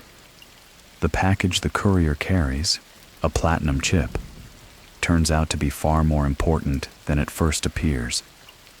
It is tied directly to House's long-term plans for New Vegas and the control of his Securitron army. This makes the courier an accidental hinge of history. When the courier is ambushed and seemingly left for dead by Benny, a fast-talking, ambitious figure tied to the chairman, the personal story begins. And again, as so often in Fallout, what begins as a local act of betrayal grows into a civilizational choice. The courier survives. That survival already matters mythically in the tone of the game. A person shot in the head and buried in the desert rises again, not as prophecy exactly, but as possibility. From there, the story becomes one of tracking Benny, recovering the chip, and gradually becoming involved in the far larger political struggle surrounding the Mojave. This is one of the reasons New Vegas is so beloved. The protagonist is not simply told who to save. The world reveals itself as a set of competing claims, each persuasive in part, and the courier becomes the agent through which one future may emerge. The NCR offers relative law and stability, but also bureaucracy, corruption, and overextension. The Legion offers unity and strength, but at monstrous human cost. House offers vision, competence, and technological continuity, but without democracy or mercy. And there is another possibility too. An independent New Vegas, one where the courier seizes the machinery of power and refuses to hand the region fully to any of the existing claimants. This possibility matters because it reflects one more Fallout answer to the question of civilization. Perhaps none of the pre-built systems deserve total victory. Perhaps history must be improvised again. The great conflict of New Vegas culminates in the Second Battle of Hoover Dam. This confrontation, like so much in Fallout, is not just military. It is symbolic. Whoever wins here does not simply gain territory. They gain narrative weight. They gain the right to claim that their model of the future proved stronger. And because the game allows multiple outcomes, the Mojave remains one of the richest "what kind of future do you want?" spaces in the entire franchise. Before we pause, let us look more closely at why this chapter matters in the grand timeline. The first great post-war ages were about surviving the old world and escaping its experiments. The next was about confronting preserved elite power and mutant utopianism. Now, in the Mojave, the issue is no longer merely survival or purification. It is governance. What kind of world should rise from the ashes? A republic? An empire? A technocracy? A patchwork of independence? This is Fallout at its most mature and most philosophical. The land still holds ruins, yes. There are still raiders, mutants, old bunkers, ghouls, and pre-war ghosts. But the biggest question now is not, can anyone live here? It is, who gets to decide what living here means? Let us pause here and picture the Mojave at night. Hoover Dam glowing in the distance, full of machine life and guarded purpose. The strip lit against desert darkness like a dream that should not still exist. NCR troopers smoking wearily beside sandbag positions. Legion scouts moving in silence beyond the river. Securitrons waiting behind polished casino smiles. A courier walking under stars with one bullet scar and too much history suddenly tied to their hands. This is the Mojave, not just a wasteland, a crossroads of futures. In the next part, we will move farther east and farther forward, toward the Capital Wasteland, the Enclave's return in another form, the Brotherhood's eastern transformation, Project Purity, and the events that shape Fallout 3. For now, rest here, between Republic and Empire, between old lights and desert dust, and let the Mojave wait in quiet tension for the battle that will decide who speaks loudest when the future finally arrives. The Mojave still glows behind us in memory. Its casinos, Republic banners, Legion camps, and old dam politics remain suspended there in the desert, where the future is argued through ideology, logistics, and gunfire. But Fallout is never only one region. The old world was continental, and the post-war world is full of separate histories growing out of the same fire. So now we travel east, toward the ruins of another center of power, another symbolic heart of the old United States, a place where monuments still stand over dust, radiation, and shattered avenues. This is the Capital Wasteland, the region around the ruins of Washington, D.C. If the Mojave is a contested frontier of competing futures, the Capital Wasteland feels like something sadder and more immediate, the corpse of a nation still surrounded by its symbols. Government buildings, memorials, museums, metro tunnels, civic architecture, all of it survives in fragments, ruined but legible. The old Republic has not simply vanished here. It lingers as scenery. That is one of the emotional strengths of Fallout 3. You are not just wandering generic ruins. You are walking through the broken stage set of national identity. And in that setting, the question of what America became after the bombs feels especially heavy. Now, at the center of Fallout 3 is another vault, another family, and another exit into the world. This is Vault 101. Vault 101 is one of the most psychologically memorable vaults in the series because its experiment is built around permanent isolation. It was intended never to open. Its residents were meant to live and die inside, generation after generation, with the outside treated not merely as dangerous, but as irrelevant.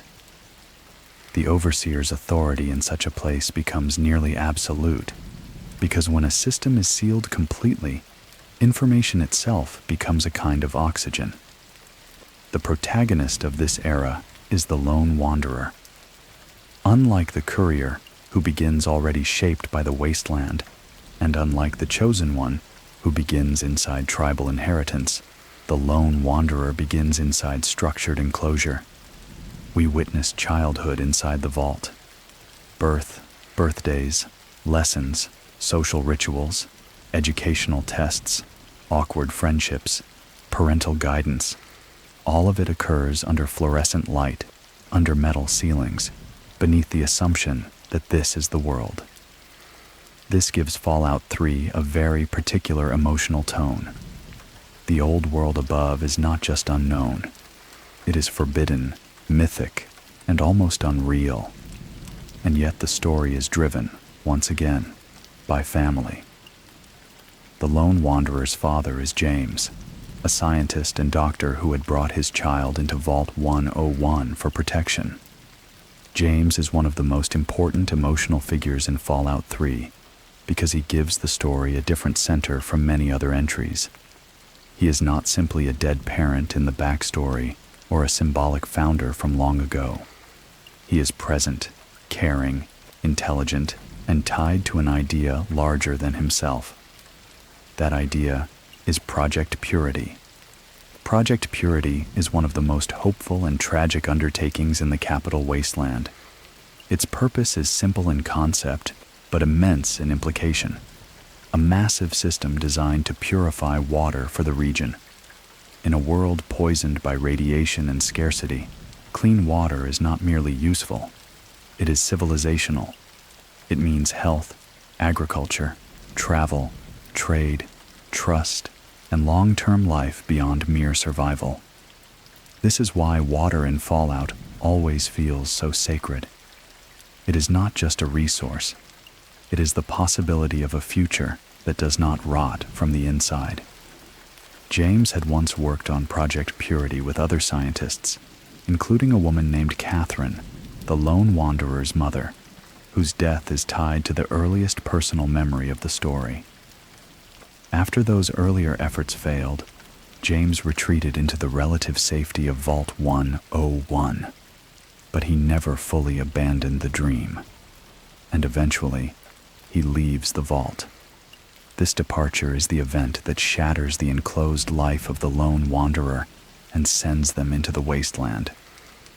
The escape from Vault 101 becomes one of the most iconic openings in the franchise. Once again, a steel door opens. Once again, an underground child of controlled order steps into sunlight and ruin. Once again, Fallout gives us that powerful transition between total enclosure and terrible freedom. But the Capital Wasteland is different from the West in mood.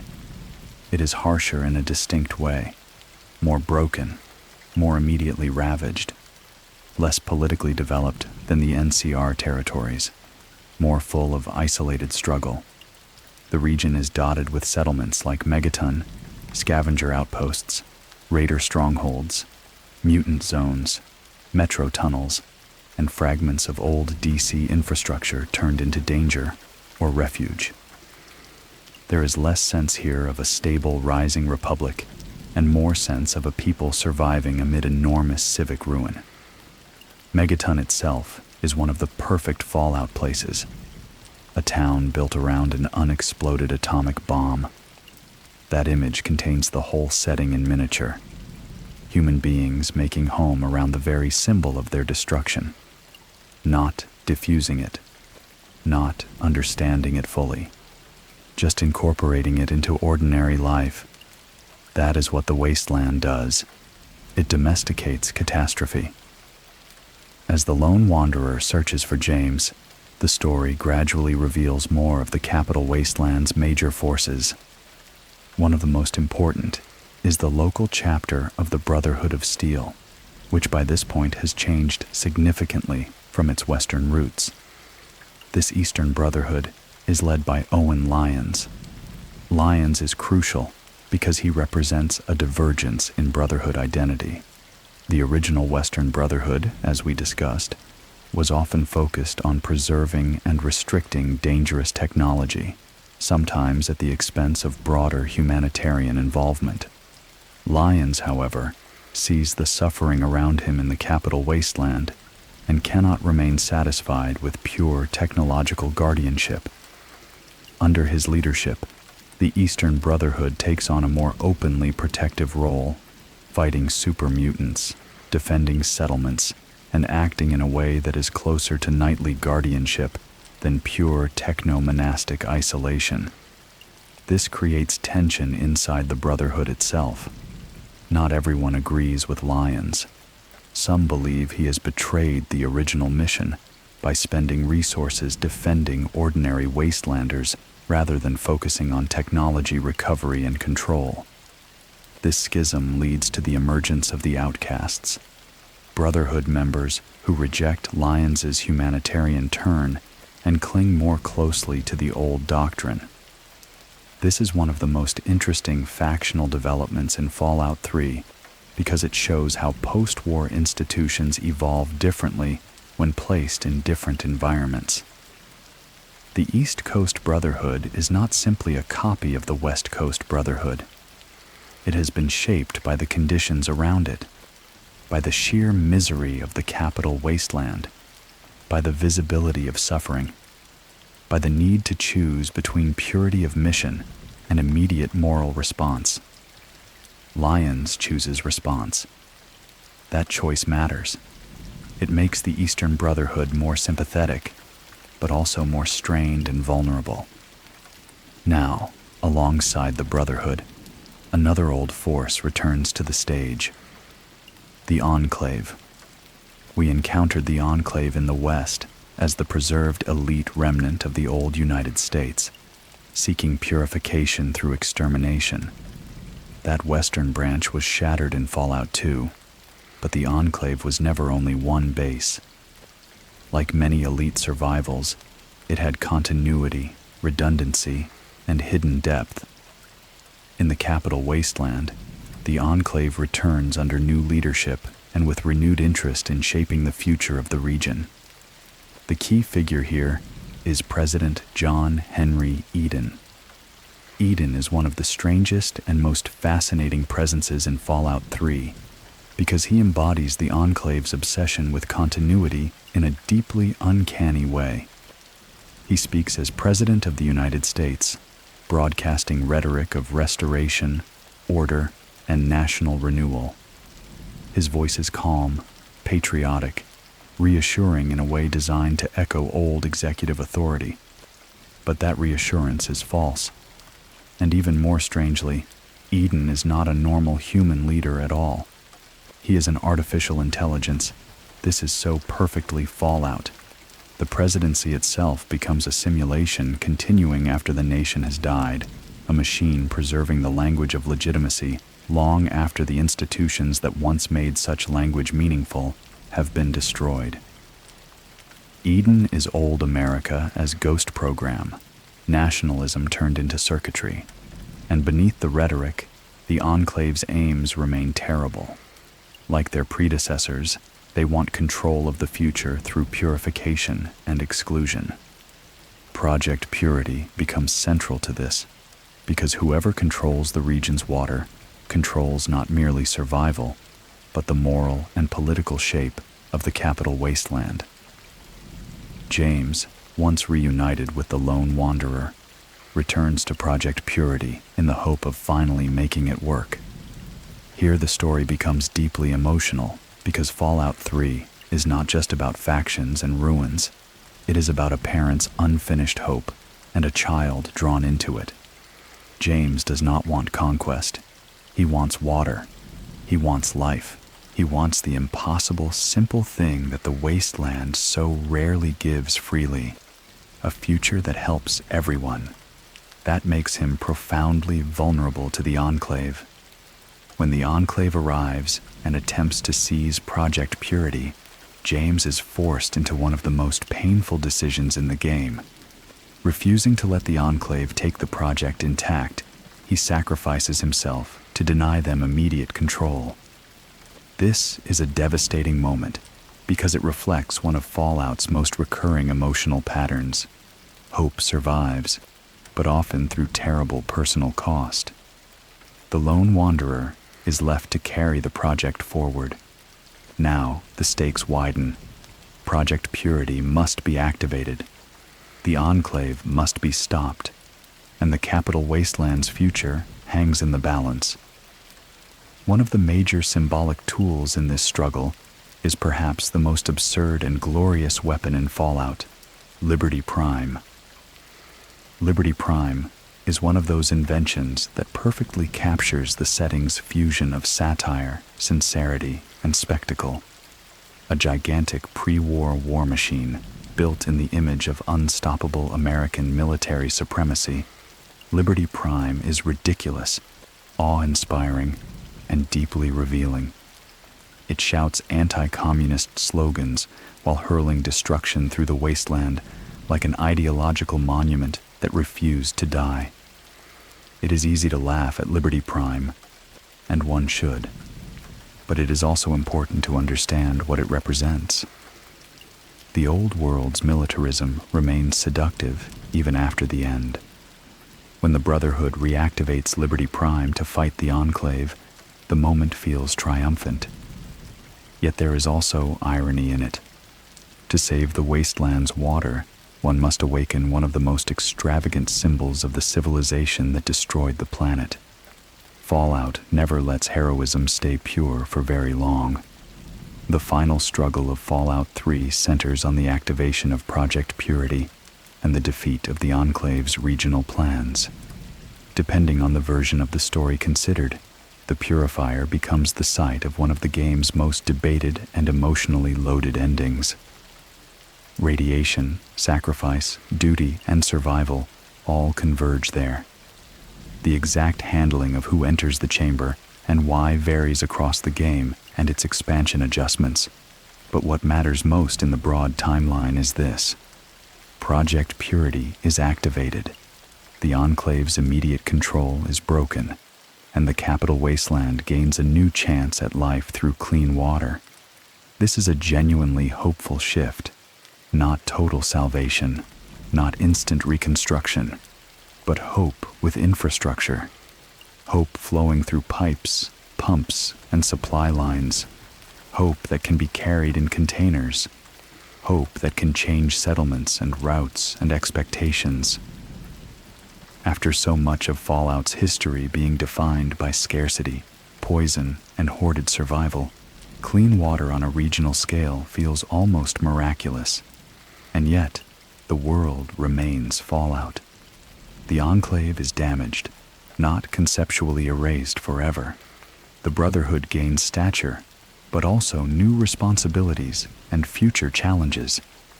Settlements receive hope, but hope attracts new conflicts. The lone wanderer, like so many protagonists in this universe, changes the future without ever being allowed the comfort of full restoration. Let us pause here and feel the Capital Wasteland as a distinct chapter in the grand timeline. A child growing up in Vault 101 under artificial certainty. A father carrying an impossible dream about water. Megaton turning an unexploded bomb into a town square. Brotherhood Knights defending metro tunnels and settlements. Outcasts muttering about lost doctrine. Super mutants roaming the ruins of the capital. The Enclave broadcasting presidential certainty through a voice that is not truly human. And in the middle of all of it, the idea that something as simple as clean water could still be worth fighting and dying for. This is why Fallout 3 matters so much. It takes the symbolism of America's capital and asks whether life, not ideology, can still be made to flow there again.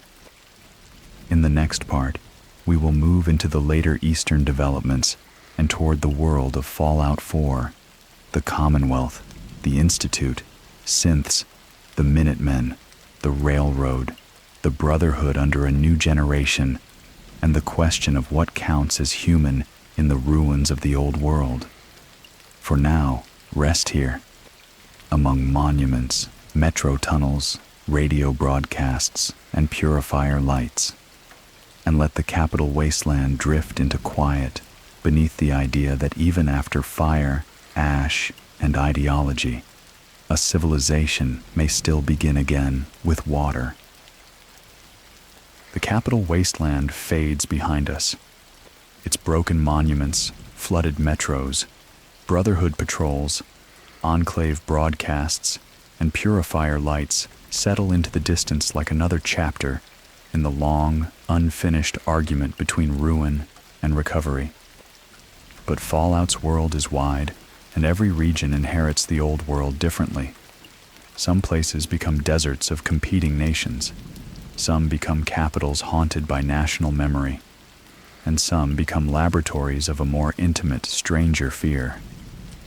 Now we move to the Commonwealth, to the ruins of Boston and the lands around it. And here, the question at the heart of the wasteland changes once again. It is no longer only, who will rule? Who will control the dam? Who will purify the water? Who will preserve the old nation? In the Commonwealth, the deepest question becomes something quieter, and in some ways more disturbing. What is a human being now? This is the world of Fallout 4.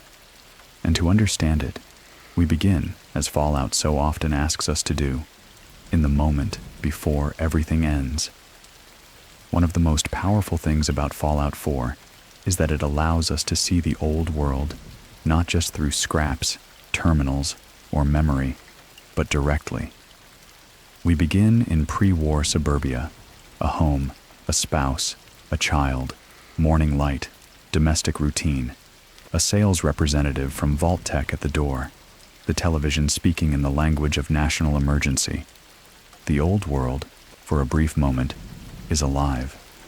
This is one of the saddest openings in the entire series because it makes the loss immediate. The future has not yet become nostalgia. It is still breakfast, furniture, neighborhood, family, routine. Then the sirens begin. The warnings become real. The bombs are coming. And once again, Fallout gives us one of its defining images. People running toward a vault, not because they understand what comes next, but because there is no other choice. The protagonist and their family are admitted to Vault 111. Now, Vault 111 is different from many other vaults. Its experiment is not a social community test in the usual sense. It is a cryogenic preservation experiment. Its residents are not meant to live through long underground civic life in the standard vault way.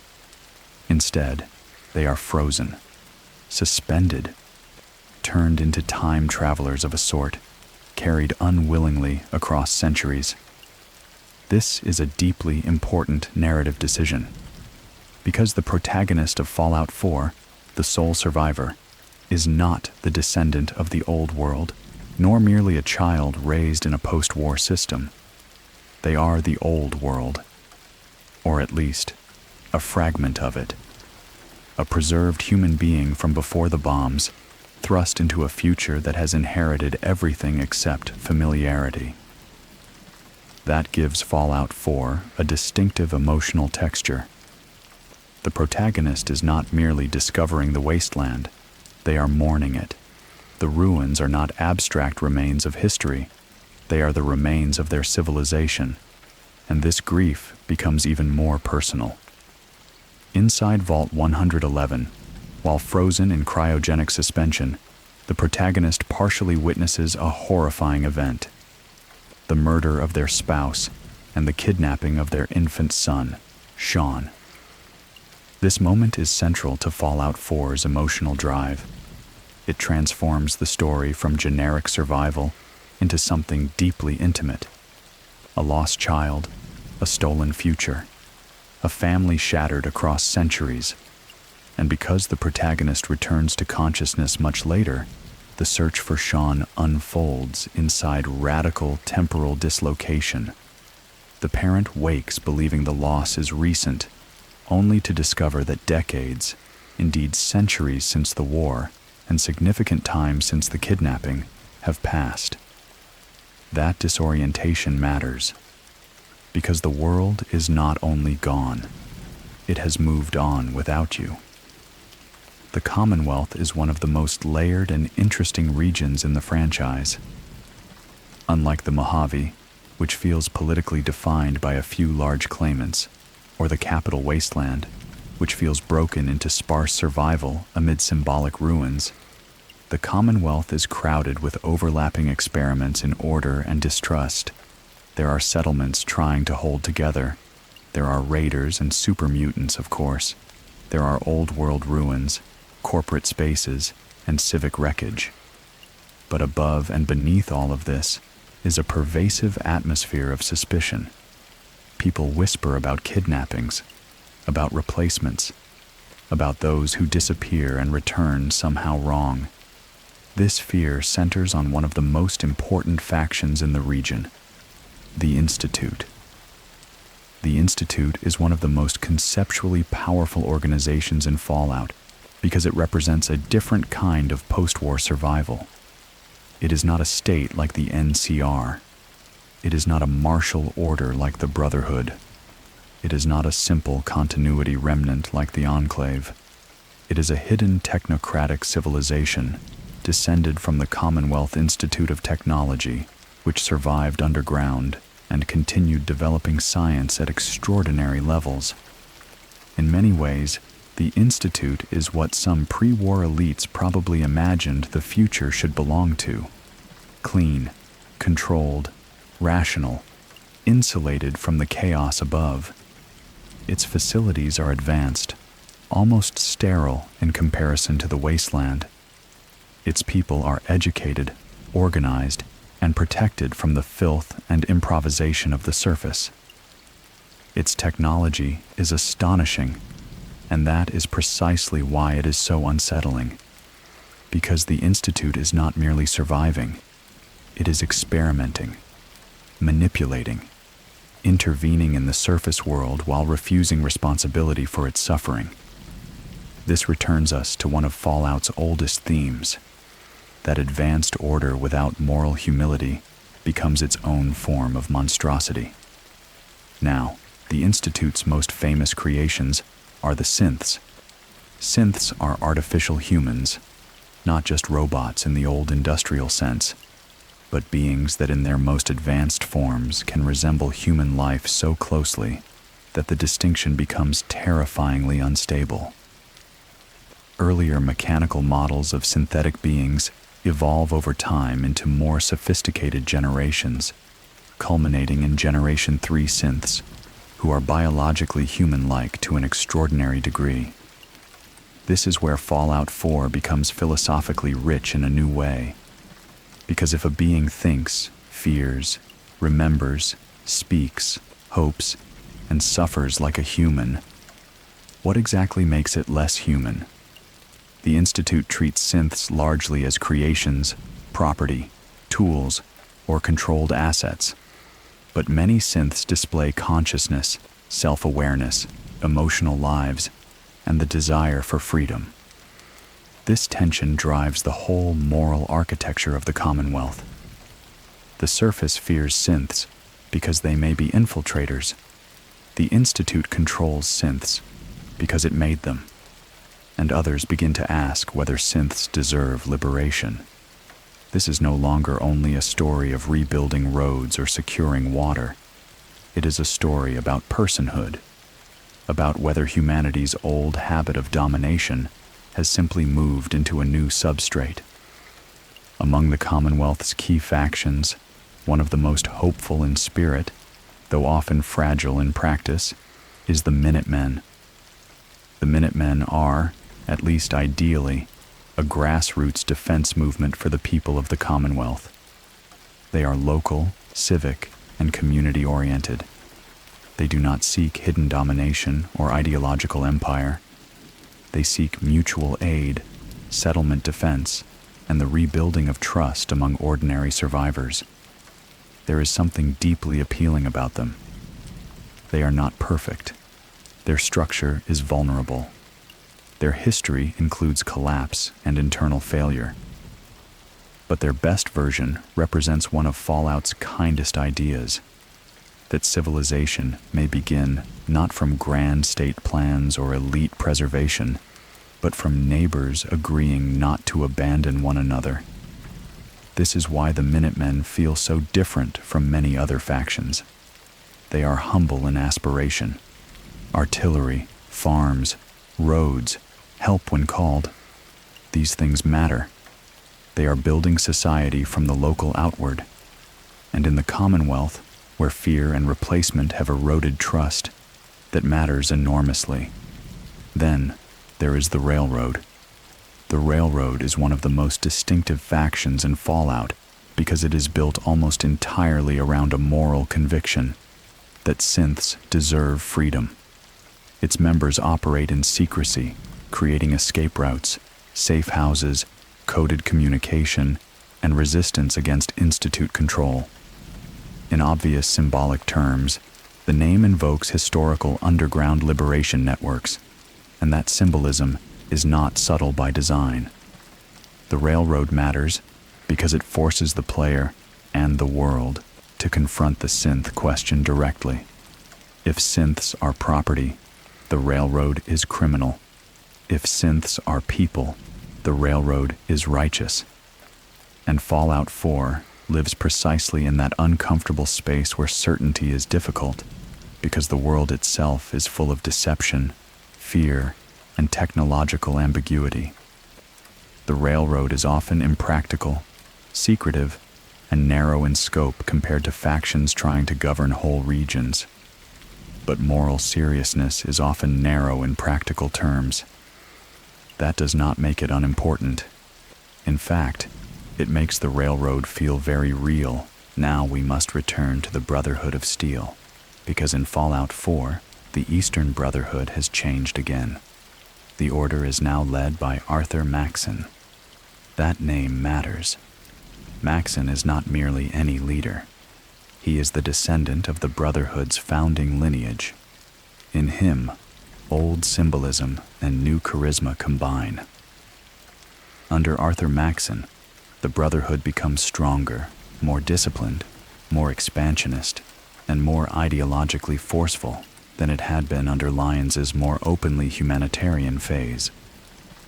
This Brotherhood arrives in the Commonwealth not as struggling defenders, but as a military power projecting authority. Their airship, the Prydwen, is one of the most unforgettable images in Fallout 4. A colossal airborne command center drifting over the ruins like an announcement that history has arrived wearing steel and doctrine. Maxon's Brotherhood believes it has a mission. Technology must be controlled. Abominations must be destroyed. Super mutants, feral ghouls, and synths are seen through increasingly rigid categories of threat. This gives the faction strength. It also gives it danger. Because once again, Fallout shows us how a sincere desire to protect civilization can harden into exclusionary force. The Brotherhood under Maxon is not the Enclave. That distinction matters, but it is also not simply a benevolent civic order. It is militarized certainty, and militarized certainty is never innocent for long. Now, the sole survivor's search for Sean leads deeper and deeper into the Commonwealth's hidden truth. At first, Sean is imagined as a lost child, a baby stolen into darkness. But as the story unfolds, time complicates everything. The kidnapping happened long ago by Wasteland standards, even if it feels immediate to the protagonist. Eventually, the sole survivor discovers the most important and emotionally destabilizing truth in the game. Sean is alive. But he is no longer a child. He is an old man. And more than that, he is father, the leader of the Institute. This revelation is one of the most powerful in Fallout because it transforms the entire emotional structure of the story. The search for a kidnapped son becomes an encounter with a grown man shaped entirely by the hidden technocratic world that stole him.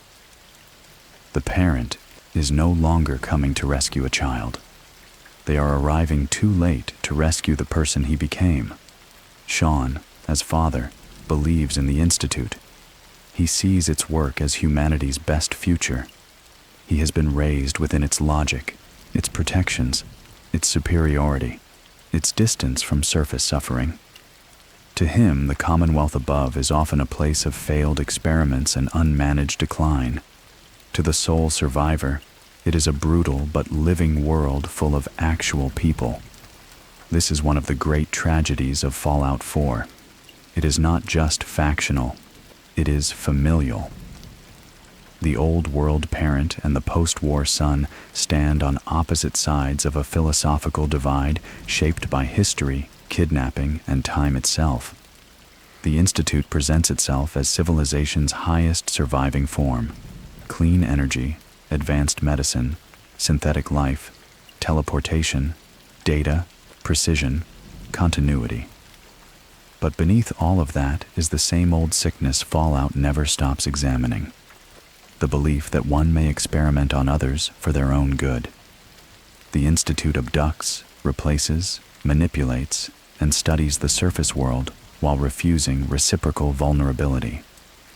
It wants responsibility without consent from the governed. And so the Commonwealth becomes one of the most morally intricate battlefields in the series.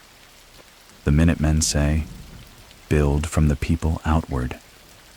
The Railroad says, "Freedom for synths is a moral necessity." The Brotherhood says, "Control dangerous technology before it destroys humanity." The Institute says, "Only advanced hidden stewardship can save the future." And each of these claims carries truth and danger. That is why Fallout 4 is so compelling. No one is simply choosing between cartoon good and cartoon evil. They are choosing between different failures, different hopes, different inheritances of the old world. As the story moves toward its climax, the sole survivor must decide which faction, or combination of values, will shape the Commonwealth's future. The Institute can be destroyed or led. The Brotherhood can triumph or fall. The Railroad can liberate or be crushed. The Minutemen can become the civic foundation of a looser regional order. And beneath it all lies the synth question. If synths are people, then slavery has returned under scientific cover. If they are not, then the Commonwealth's fear may be tragic but rational. Fallout does not fully answer this for everyone. It lets the world remain uneasy. That unease is part of its power. Now let us pause here and feel the Commonwealth as a place. Fog over ruined neighborhoods. Diamond City carved into old stadium architecture. The Pridwin hanging above the skyline like a sermon in steel. Railroad agents speaking in whispers in hidden chambers. Minutemen flares rising over farms in need. Institute corridors gleaming under artificial light. A parent walking through all of it, not only looking for a child, but trying to understand whether the future that child built should be allowed to survive. This is the Commonwealth, not just another wasteland, a philosophical trap built from love, loss, and artificial life. In the next part, we can move into the later themes and edges of the Fallout universe, including the broader implications of post-Fallout 4 history, the meaning of Appalachia and Fallout 76, and then bring the whole long timeline to a calm and satisfying close. For now, rest here, in the ruined streets of Boston, where every machine may be more alive than it seems. Every memory is out of time, and the question of what counts as human echoes softly through the tunnels below. And now, let us continue. One final time for this long journey through the world of Fallout. We have traveled through the old world and watched it die in atomic fire. We have walked through sealed vaults and ruined highways. We have followed exiles, chosen descendants, couriers, wanderers, soldiers, republic builders, technocrats, mutants, and machines. We have seen the wasteland as survival, as politics, as memory, as empire, as grief, and as argument.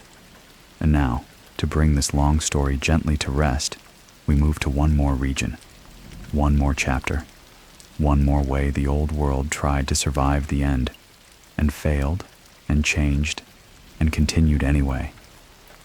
This is Appalachia, the world of Fallout 76. Appalachia is important because chronologically, it takes us very close to the earliest post-war era, even though many players encountered it much later as a game. This means Appalachia gives us a different angle on the world after the bombs. Not the late, weathered wasteland of long-established factions, not the mature political landscapes of New Vegas or the Commonwealth, but something earlier, a world where the wounds are fresher, where the old world has not yet faded fully into legend, where rebuilding still feels in some places almost imaginable, and that makes Appalachia feel unique.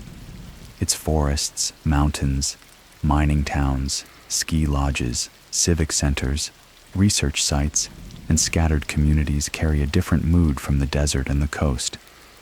There is beauty here. Not untouched beauty, of course. Fallout never offers that after the bombs. But there is still green in parts of Appalachia, still mist over valleys, still color in the trees. The land is wounded, irradiated, altered, but not reduced to a single texture of ash. That beauty matters, because it makes the tragedy of the region feel different. Appalachia is not merely ruin, it is possibility interrupted. Now, the protagonist framework of Fallout 76 begins in Vault 76. Vault 76 is notable because, unlike many experimental vaults, it was presented as one of the control vaults, one intended to preserve a population that would one day emerge and help rebuild America. Its residents are not meant to remain enclosed forever. They are trained, prepared, and ideologically shaped for reclamation. This is such a powerful premise in Fallout. A vault that genuinely opens with a mission of rebuilding. A generation told not simply to survive, but to restore. And when the residents of Vault 76 emerge into Appalachia, they enter a world that is both less dead and more haunted than they may have expected. One of the strange emotional qualities of early Appalachia is absence. Many of the people who might have built civilization there before the player's emergence are already gone, dead, scattered, transformed. Their presence remains in recordings, notes, messages, buildings, defenses, and the things they tried and failed to complete. This gives Appalachia a ghostly social atmosphere. It is full of voices without bodies, plans without planners, communities without living members. And in that emptiness, the player becomes not just a survivor, but an inheritor of interrupted efforts. This is deeply Fallout. History is always already underway when you arrive, and often you arrive after the people who first tried to fix things are gone. Among the most important pre-existing groups in Appalachia are factions like the Responders, the Free States, the Raiders, the Brotherhood of Steel in its earlier regional form, and the remnants of local political and corporate structures. Each of these groups offers another model of post-war response. The Responders are especially moving because they represent one of the purest humanitarian impulses in the Fallout universe.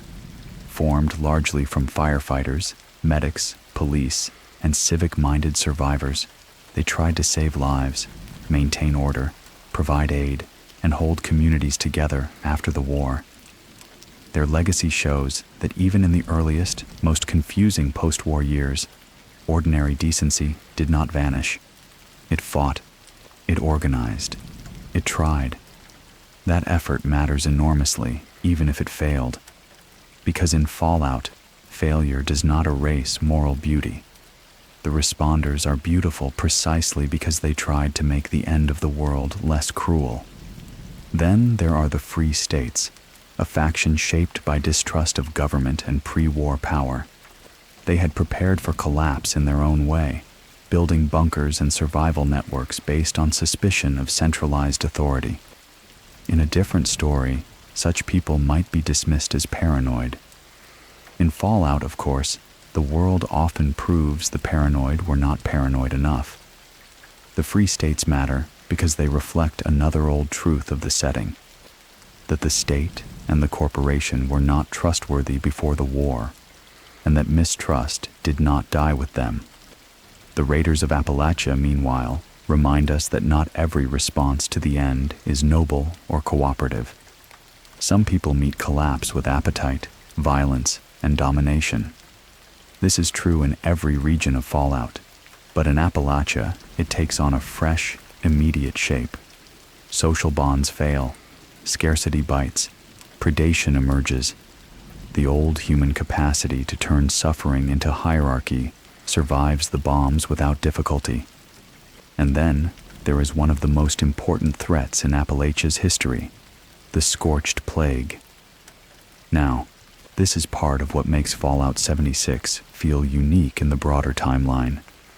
The central danger is not merely old radiation, or a war between rising political powers, or a hidden pre-war technocracy alone. It is also a spreading biological and ecological catastrophe tied to creatures known as the Scorch Beasts and the infection they propagate. The Scorched are not simply dead things or simple mutants. They are infected beings, human and otherwise, brought into a kind of scorched hive-like state connected to the wider plague. This creates a threat that is both biological and social, because infection does not simply kill. It reorganizes behavior and spreads collective doom through the region. The atmosphere this creates is haunting. You explore places where people tried to resist, places where defenses were built, places where last messages were left, and beneath all of it runs the knowledge that even after the bombs, the world still found new ways to end itself. This is one of Fallout's deepest patterns. The Great War is not the only apocalypse. It is the first great one. After it, the world keeps generating smaller apocalypses from the technologies, ecologies, and ambitions left behind. Appalachia also returns us to one of the franchise's strongest structural ideas, that rebuilding requires more than survival.